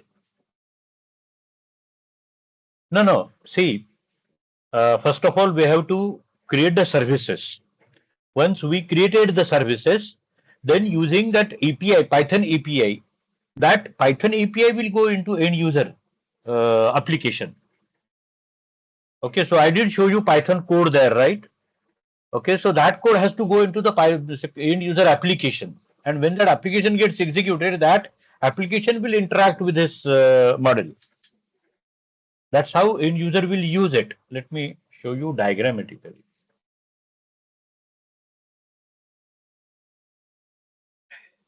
Just a minute. So here, let me first of all draw the cloud. Okay, consider this is the cloud, and on this cloud, here we are deploying GPT-4o model. Let me show it with a red color. This is GPT-4o model. Now, to interact with this model, okay, we need Python code. We tried to interact with this model through Playground. Okay, we did interact with this model through Playground. That is just to verify whether model is working or not. In the production, how you will use this model. So for that purpose, here you will have to have application. Here you will have to have application. If I consider this to be Python application, if this is a Python application, okay, from that Python application, okay, in the Python application, two things you mention. One thing is endpoint and second thing is key. Endpoint and second thing is key. We have to mention two things. And I did show you on that page from where you will get endpoint and key also. Okay. So taking the endpoint, it realizes on the cloud where to go. That endpoint, that URL, make it to reach to this system, LLM system. And this key authenticates itself. This key authenticates itself. Okay, so that that system now offers the services, LLM services to the code. And once it is done, okay, from this application, then the prompt that has been taken. Now, just let me show user interaction. Okay, in the different color. I don't have good green. Let me take it purple color here. Okay, so this application may be using a text box. Okay, to accept the prompt from the user. Okay, so user will submit a prompt in the text box. That prompt will be submitted to LLM. LLM will create its response in the text form, and that response when goes back into your application has to make an arrangement to populate that response on the page that is being shown to the user. So that's how prompt to be accepted from the user in the text box, that will go to the model. Model will send its response in the text or in the form of a text that is to be shown to the end user. So this is user interaction. This is user interaction. Uh,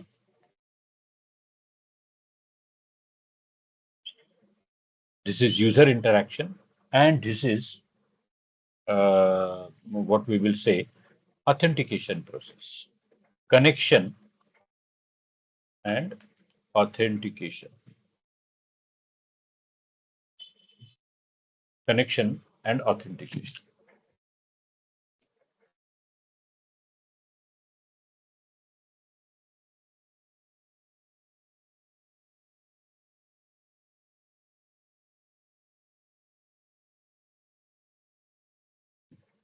Yes.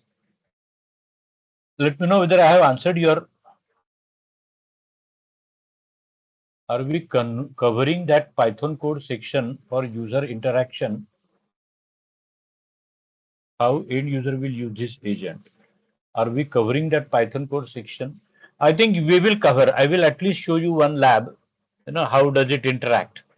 Okay, we will create a model there on the cloud and through the Python code. We will try to. Azure OpenAI resource can be deployed directly from cloud portal as well. How does? No. See, Azure OpenAI resource. Okay, earlier we used to use Azure OpenAI resource to do the deployment, but now that service they have withdrawn. Now they are providing Foundry portal for making everything possible.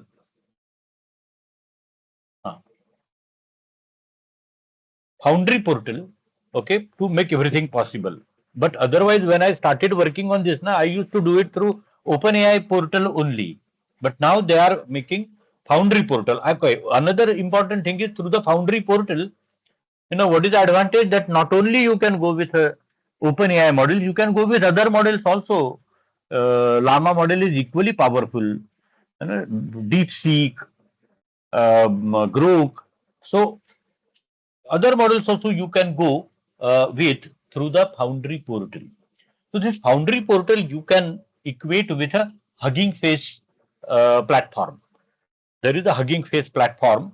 Okay, so this Foundry portal is similar to that platform.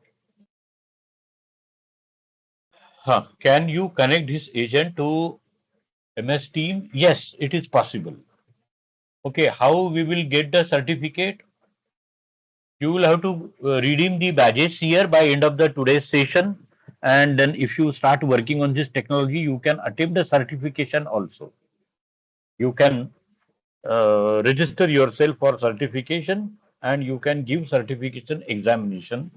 Okay, thereby you can earn AI-102 certification. Okay, coming back. So now you wanted me to show to you how do we create the project and deploy the model. So here I am on the Azure AI Foundry portal. If I scroll down here, let me select, this is a search box, and let me select GPT 4o.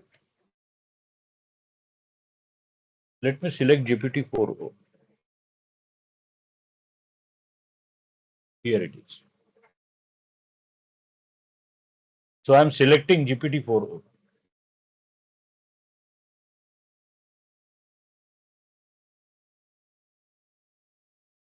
use this model. Okay, use this model. So I'm clicking on use this model. Here it is asking me the project name. So at the beginning, let me mention project word. Okay, to project word to make it clear. Okay, that this is the project name. Project CBDesh and something. This something I think is not properly recognizable to me. So let me mention here 2025 09 13 13. Yeah. Okay. Then resource group. Okay. So here you have to select AI-102 resource group or what your resource group you want these services to be created in within. Okay. And then the region. I already explained you why I will go for Sweden Central. So I still stick to Sweden Central. Okay. And then let me click on create and then it will start creating the project. So let it start creating the project. Huh? Let it provision the project. In the meantime, let me take the questions. Acha. Uh, yes, Tarun. What I remember is, uh, I don't know after change in the dollar whether fee amount is changed or not, but I think it is 4,800 and it doesn't change every day. I mean to say, with every change of the dollar, it doesn't change. Okay, but yeah, since long it is 4,008 Indian rupees, 4,008. And if you acquire a coupon from your company or from your colleague, then obviously you are entitled to get a discount in that case.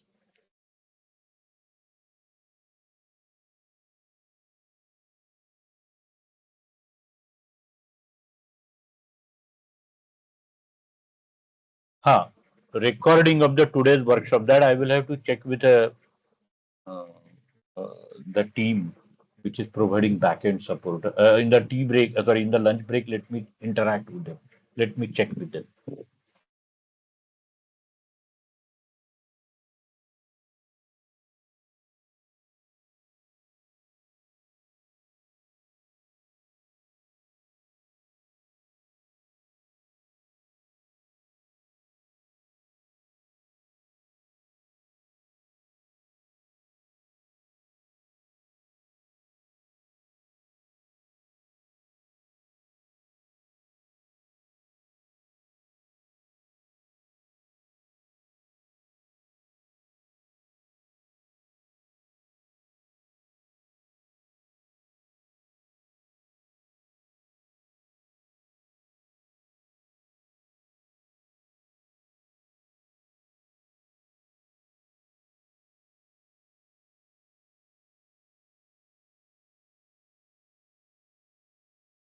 Any other question? Please go ahead. Acha, Mr. Ravi, it asks in the examination there will be only MCQ based question. Okay, I think Swapnil is asking me, are we going to cover agent service in Azure Foundry in today's session? Let me make it clear. We normally cover agent foundry, agent services in our 5 days course for the reason that AI agent cannot be covered in a day. It takes little bit more time to cover. Okay, and in today's 1 day session, we cannot give more than two hours for that topic.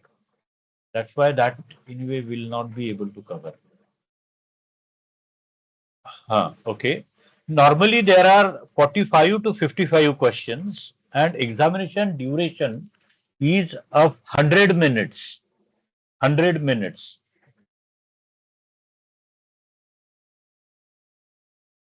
Passing percentage is 70.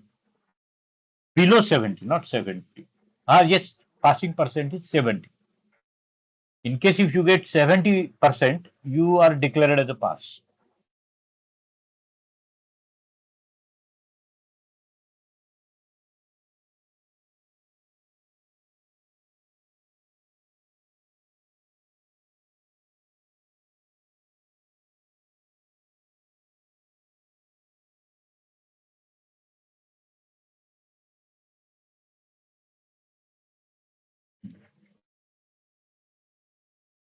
Okay. So for me, project has been deployed. Now here it is asking me the deployment name. So let me mention deployment name as deploy hyphen. The rest of the things I will not change. And let me click on create resource and deploy. Create resource and deploy. It will start deployment. This is after the project has been created. Huh? So project has been created and it directly take me on this dialog box. Okay. I did mention change the name of the deployment and let me click on create resource and deploy. And within a fraction of a minute, it will deploy the model.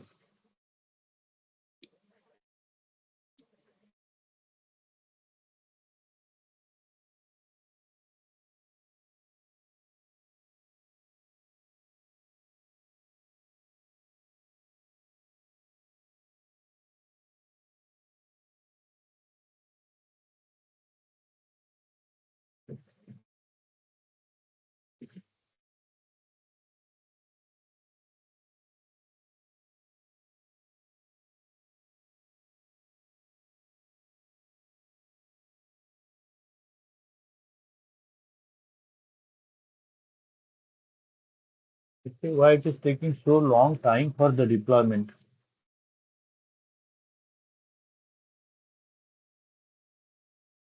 Any other question? How to attend a 5 days session? How many questions? That I already. How to attend 5 days session? Okay, I will ask my marketing team to connect to you. Okay, and they will give you all the details of how to attend 5 days session. I will ask marketing team.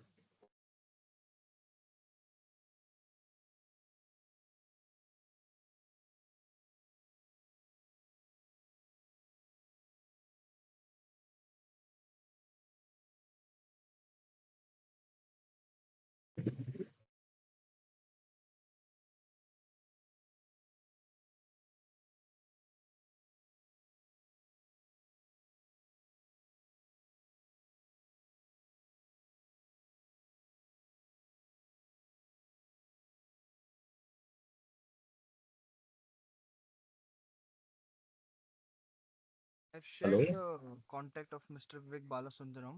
Can connect with him. Want to attend 5 day session. Give you all the details.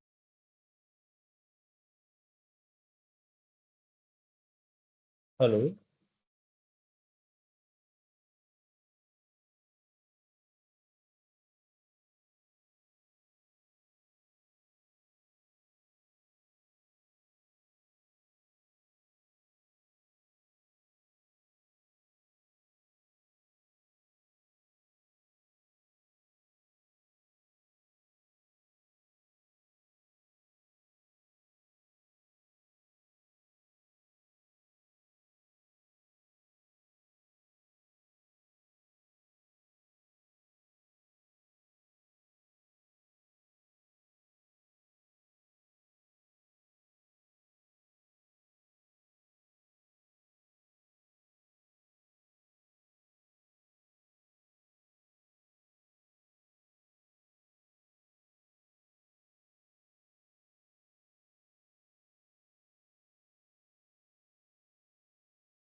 Okay.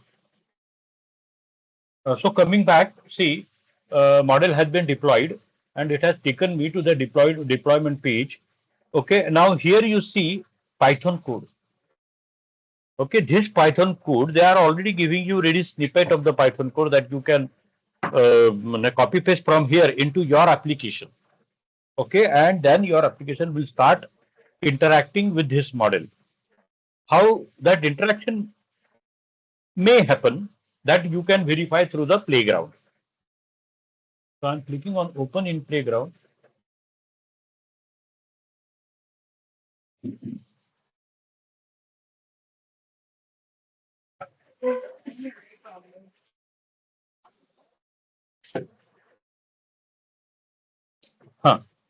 Okay. And now here, for example, I can define the rule for this model to play. So you are a history teacher, okay, helping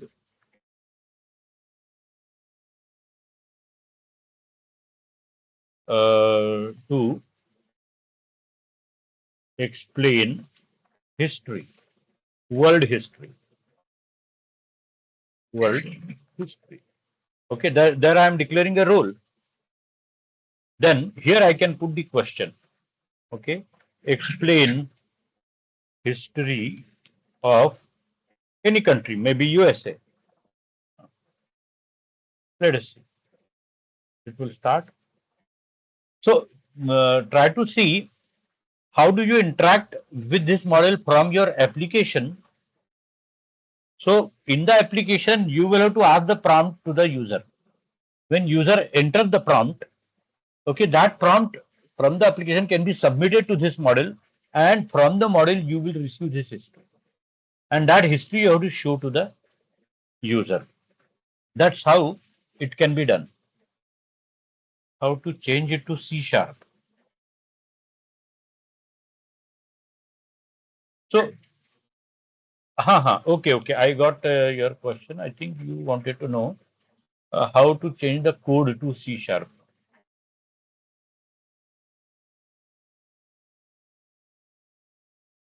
I did not use Python code.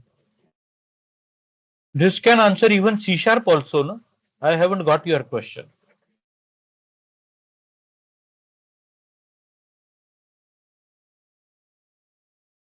Yes, yes, same model can answer your C sharp code. Sorry, C sharp.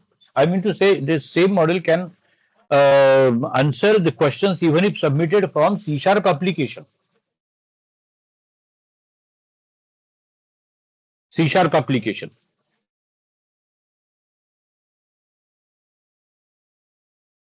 I haven't got a question completely, but here this model is language agnostic. Okay, from any application, if it is Python or if it is C sharp, okay, that model can respond, create responses. And if you ask me about the code, no, if I go to that model, okay, there we saw that that model shows me the code here. Here it is showing me the code.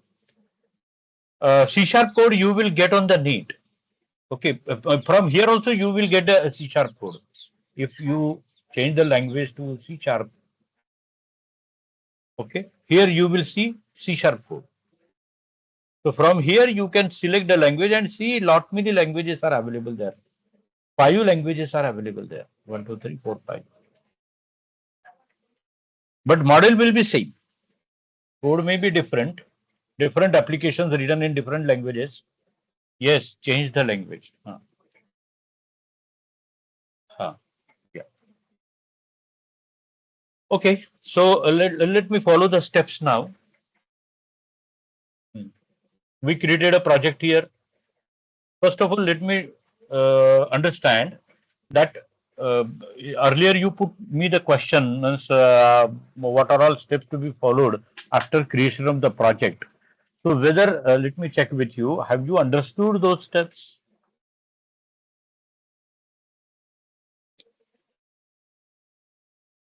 Huh. Yeah. Huh. Okay. Hmm. So now let us follow remaining steps. But before that, I think I am feeling thirsty. Please excuse me for a while to have a sip of water. I will be back within a minute. In the meantime, let me go on the mute.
Sorry for interruption.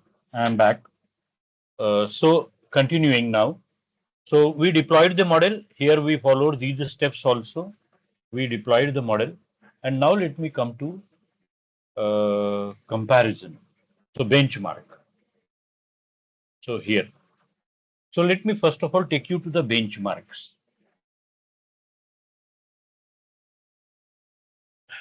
I have to go to model and endpoints on this portal. I have to go to model and endpoints.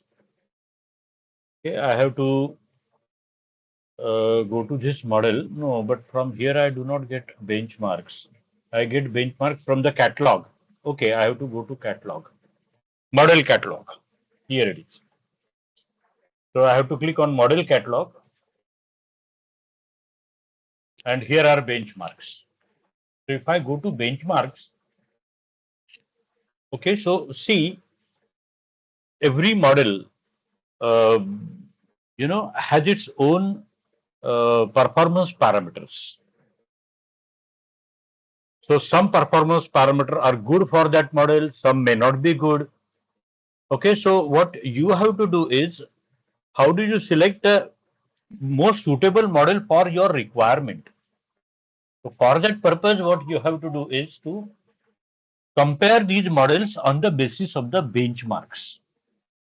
So here you see, I have taken you to the page, okay, where GPT-4o model benchmarks are being shown.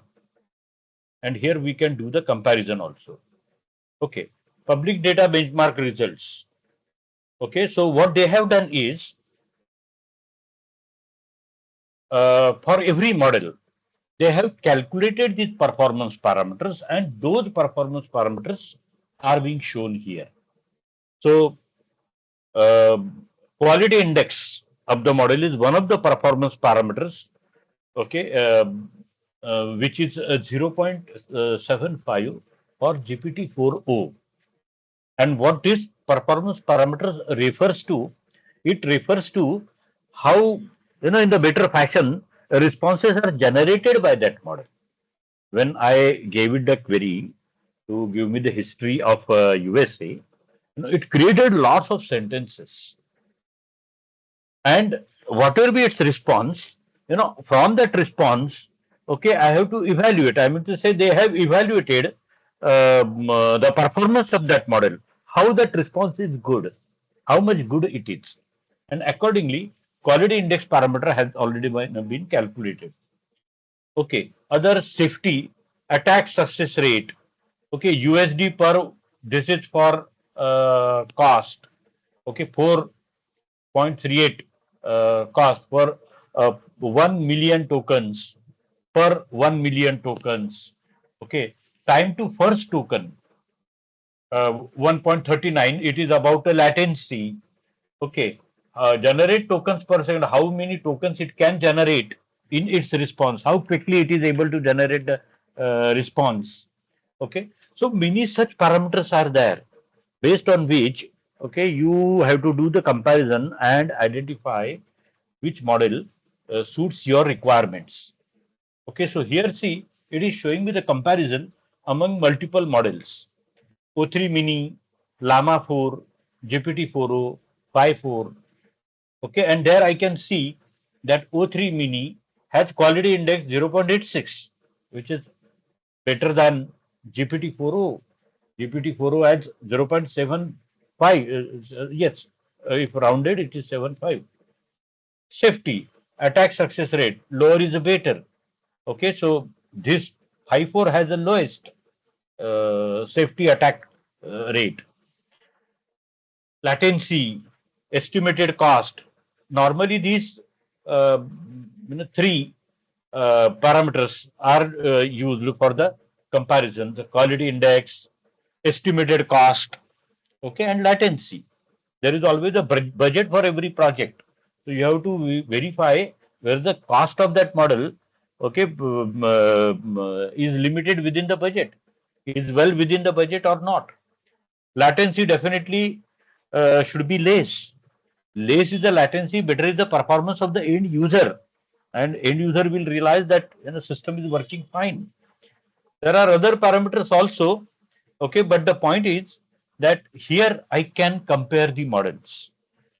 Okay, if I want to choose the models of my choice for the comparison, I can go here, compare with more models, and I can choose the models which I want to compare.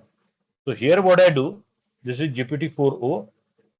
Let me delete this Llama 4 and instead let me select uh, Llama's other model. Okay, just a middle model to compare. Okay, let me add another model of Llama.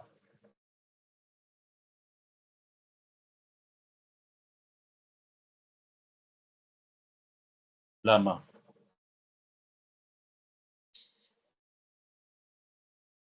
Llama instruct. Llama 4. Llama 4, Scout and Maverick. Only two we have. Llama 4. Okay, Llama 3, Vision. Llama 3 instruct. Let me select this one. Confirm. And see here, it is showing you the comparison. The cost versus quality index. So I can do comparison between cost and quality index among all these models and decide which model I can go with, which model meet the budgetary requirement, the futuristic requirement, the latency requirement, okay, of the project, and accordingly that model we will have to choose. But this is the way we can do the comparison on the portal. Okay, where are my steps? Here.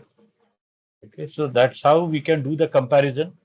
We can compare the models. I already explained you these things. Okay, so comparison between cost and quality index, comparison between accuracy and quality index. I can do comparison between accuracy and quality index. From here, I can select accuracy already.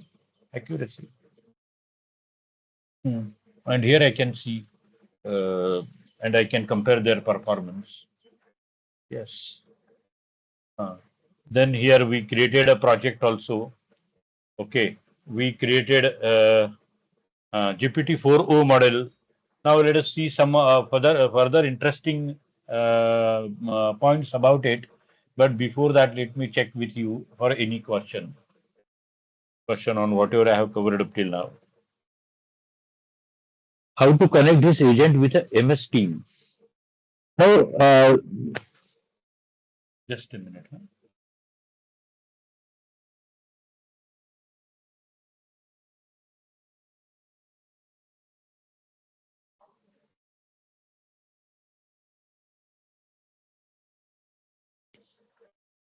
Hey, computer vision.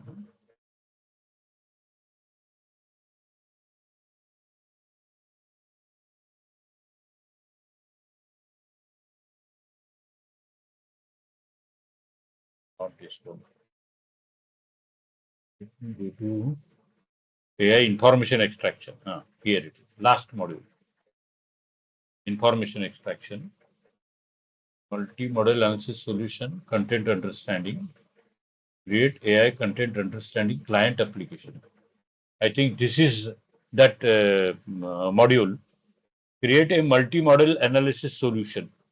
Okay, so here, okay, you will see uh, in this lab, you will see how to extract information from meeting happening in Teams, how to extract information from telephonic conversation, how to extract information from any unstructured document, how to extract information from a structured document. All four types of information extraction you will get here. All four types of information extraction. Lab is very long. It takes around 3 to 4 hours to complete this lab. And that's why, unfortunately, I had to decide not to go with this lab in today's discussion. But otherwise, in 5 days course, we do discuss this lab.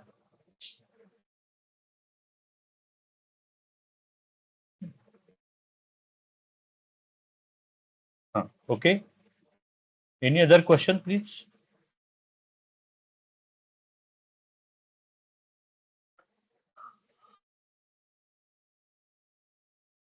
Yeah. So let me go ahead with the playground now. Playground.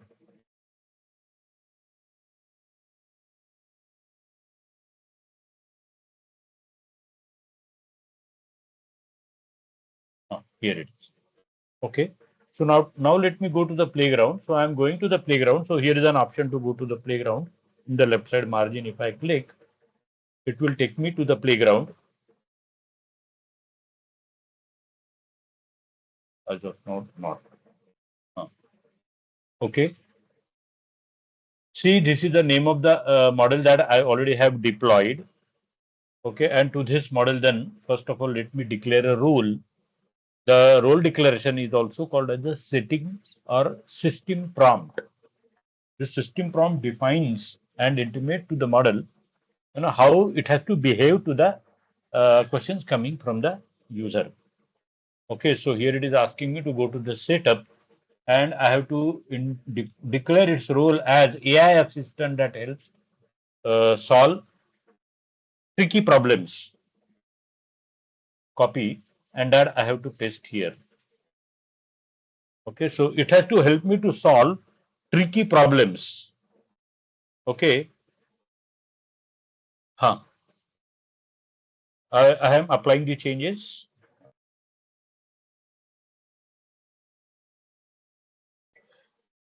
Huh. Just a minute. It's a call from my company. Give me a minute.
Sorry.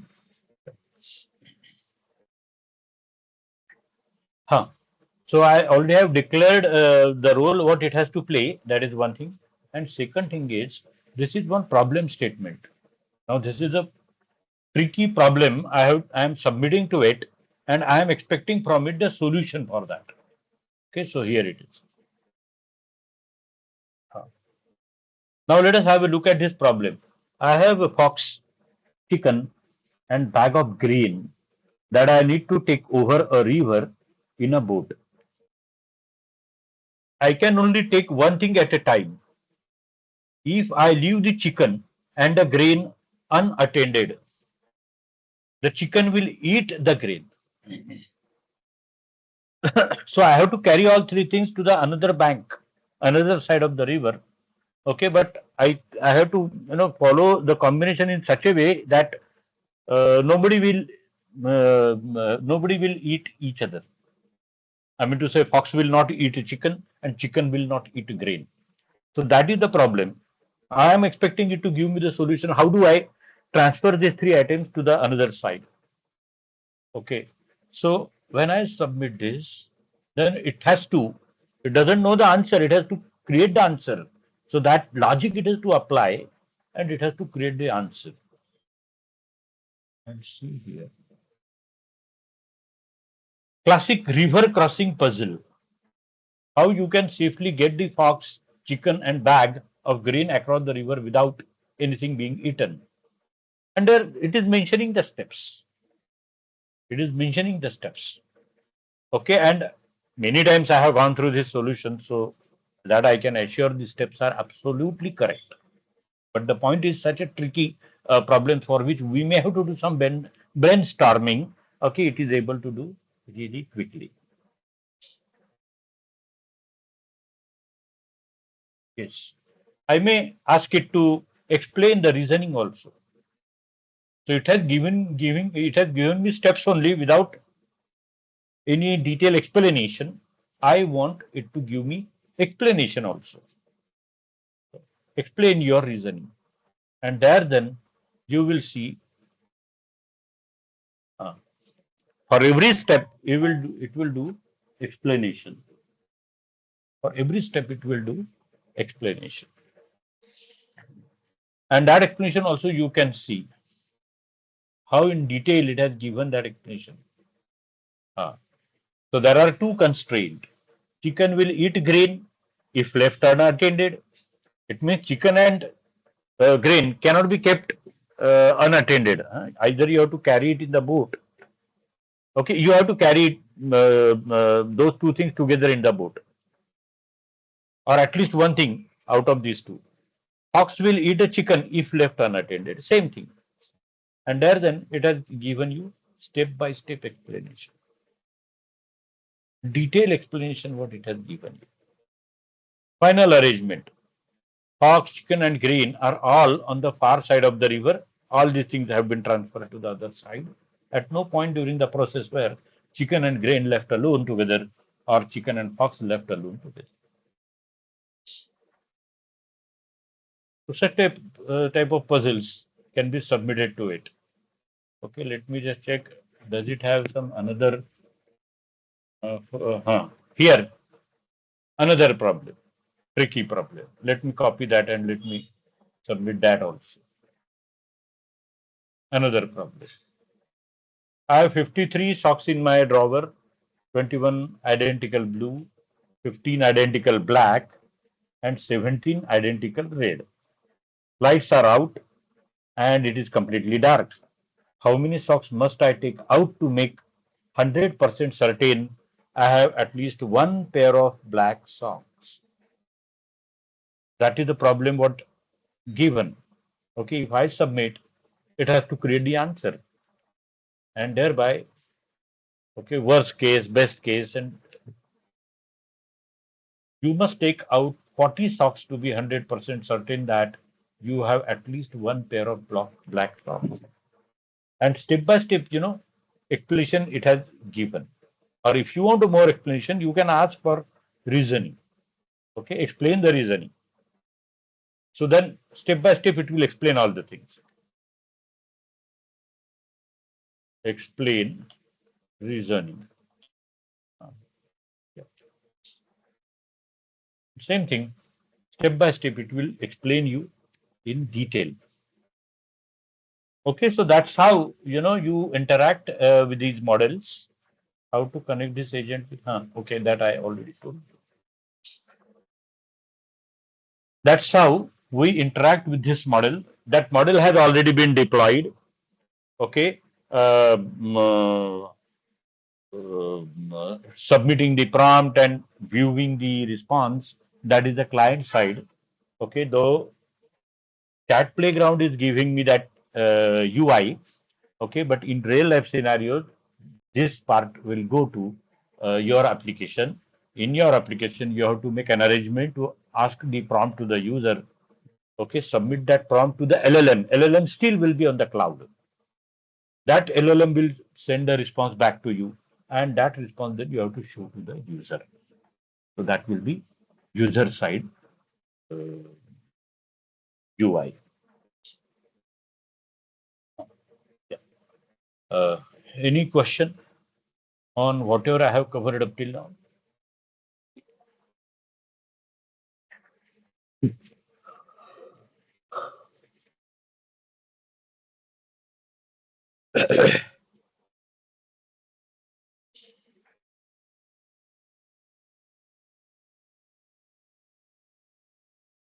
So it seems no question.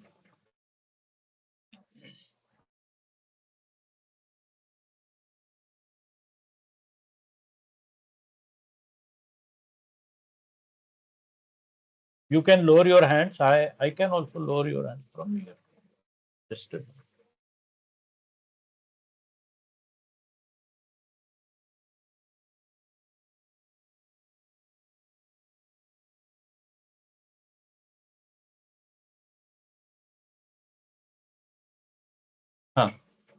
Okay, so let me delete all the resources and thereafter we will go for the next module. So here I go. Let me refresh this because we already have created these many resources. Let me delete all of them.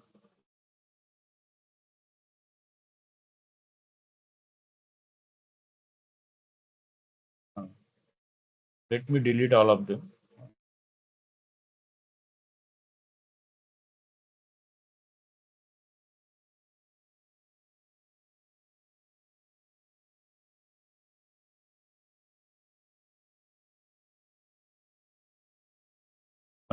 Okay.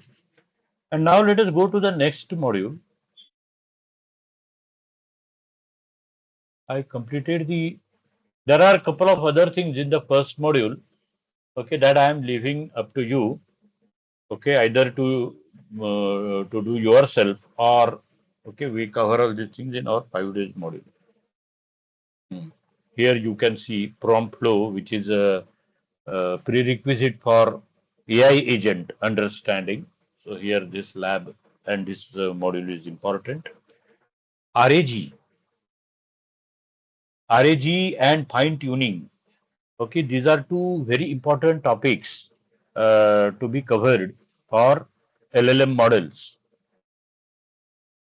Retrieval augmented generation, one of the very prominent important approach to increase the performance of the model. Okay, fine tuning, another performance improving approach to improve the performance of the LLM models. Every company, okay, use pre-trained models. This Llama and GPT-4o, what we have used, all these have already been trained. GPT-4o have been trained by OpenAI. DeepSeek have been trained by some Chinese company. Grok has been trained by Elon Musk's company. Okay, so these are all pre-trained models.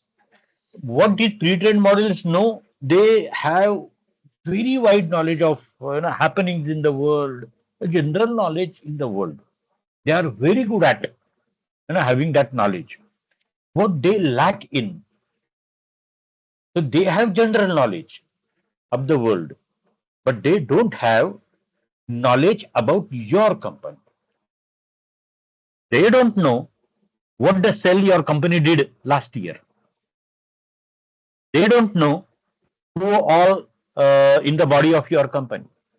They don't know most of the things of your company. Then, in case if you can put any question, if you put any question for the general knowledge of the world, yeah, these models are answering very well. But if you put a question to this model about your company, these models may not be giving you the answer which meet to your expectations. Then you have to top up the model with knowledge about your company. That can be done with a RAG and fine tuning, two different approaches. Okay, and once you top up these models with the additional knowledge about your company, thereafter these models can even answer questions about your company. So these models, you can ask them to write the mail, and in that mail inputs about your company. So these models will be able to write any kind of general mail plus mail specific to your company terminologies, your company's knowledge. Okay, about Mr. It whoever will read that mail will realize that that mail has been written by somebody from the organization only. So that can be made possible with this RAG and fine tuning. Now, as on today also, there is a great hue and cry about what are all things these uh, say LLM models are doing. Hue and cry, they are hampering your personalization. Okay, and even the point what I want to make is there may be many types of malpractices possible with these models. Okay, and to keep a cap on that, to keep a track of that, then you have to go with the responsible generative AI solutions. You have to go with this responsible generative AI solutions. Okay,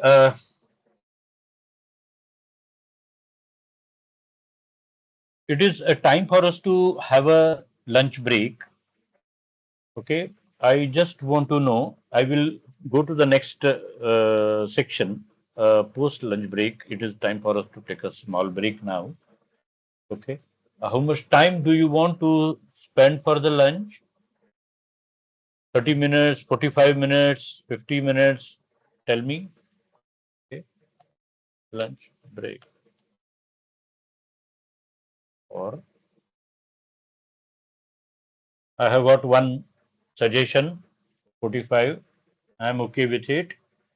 45 minutes. Fine. Okay, so we will resume our session by 2:45. Let's resume session by 2:45.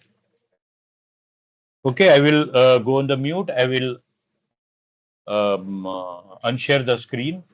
Shubha, are you there?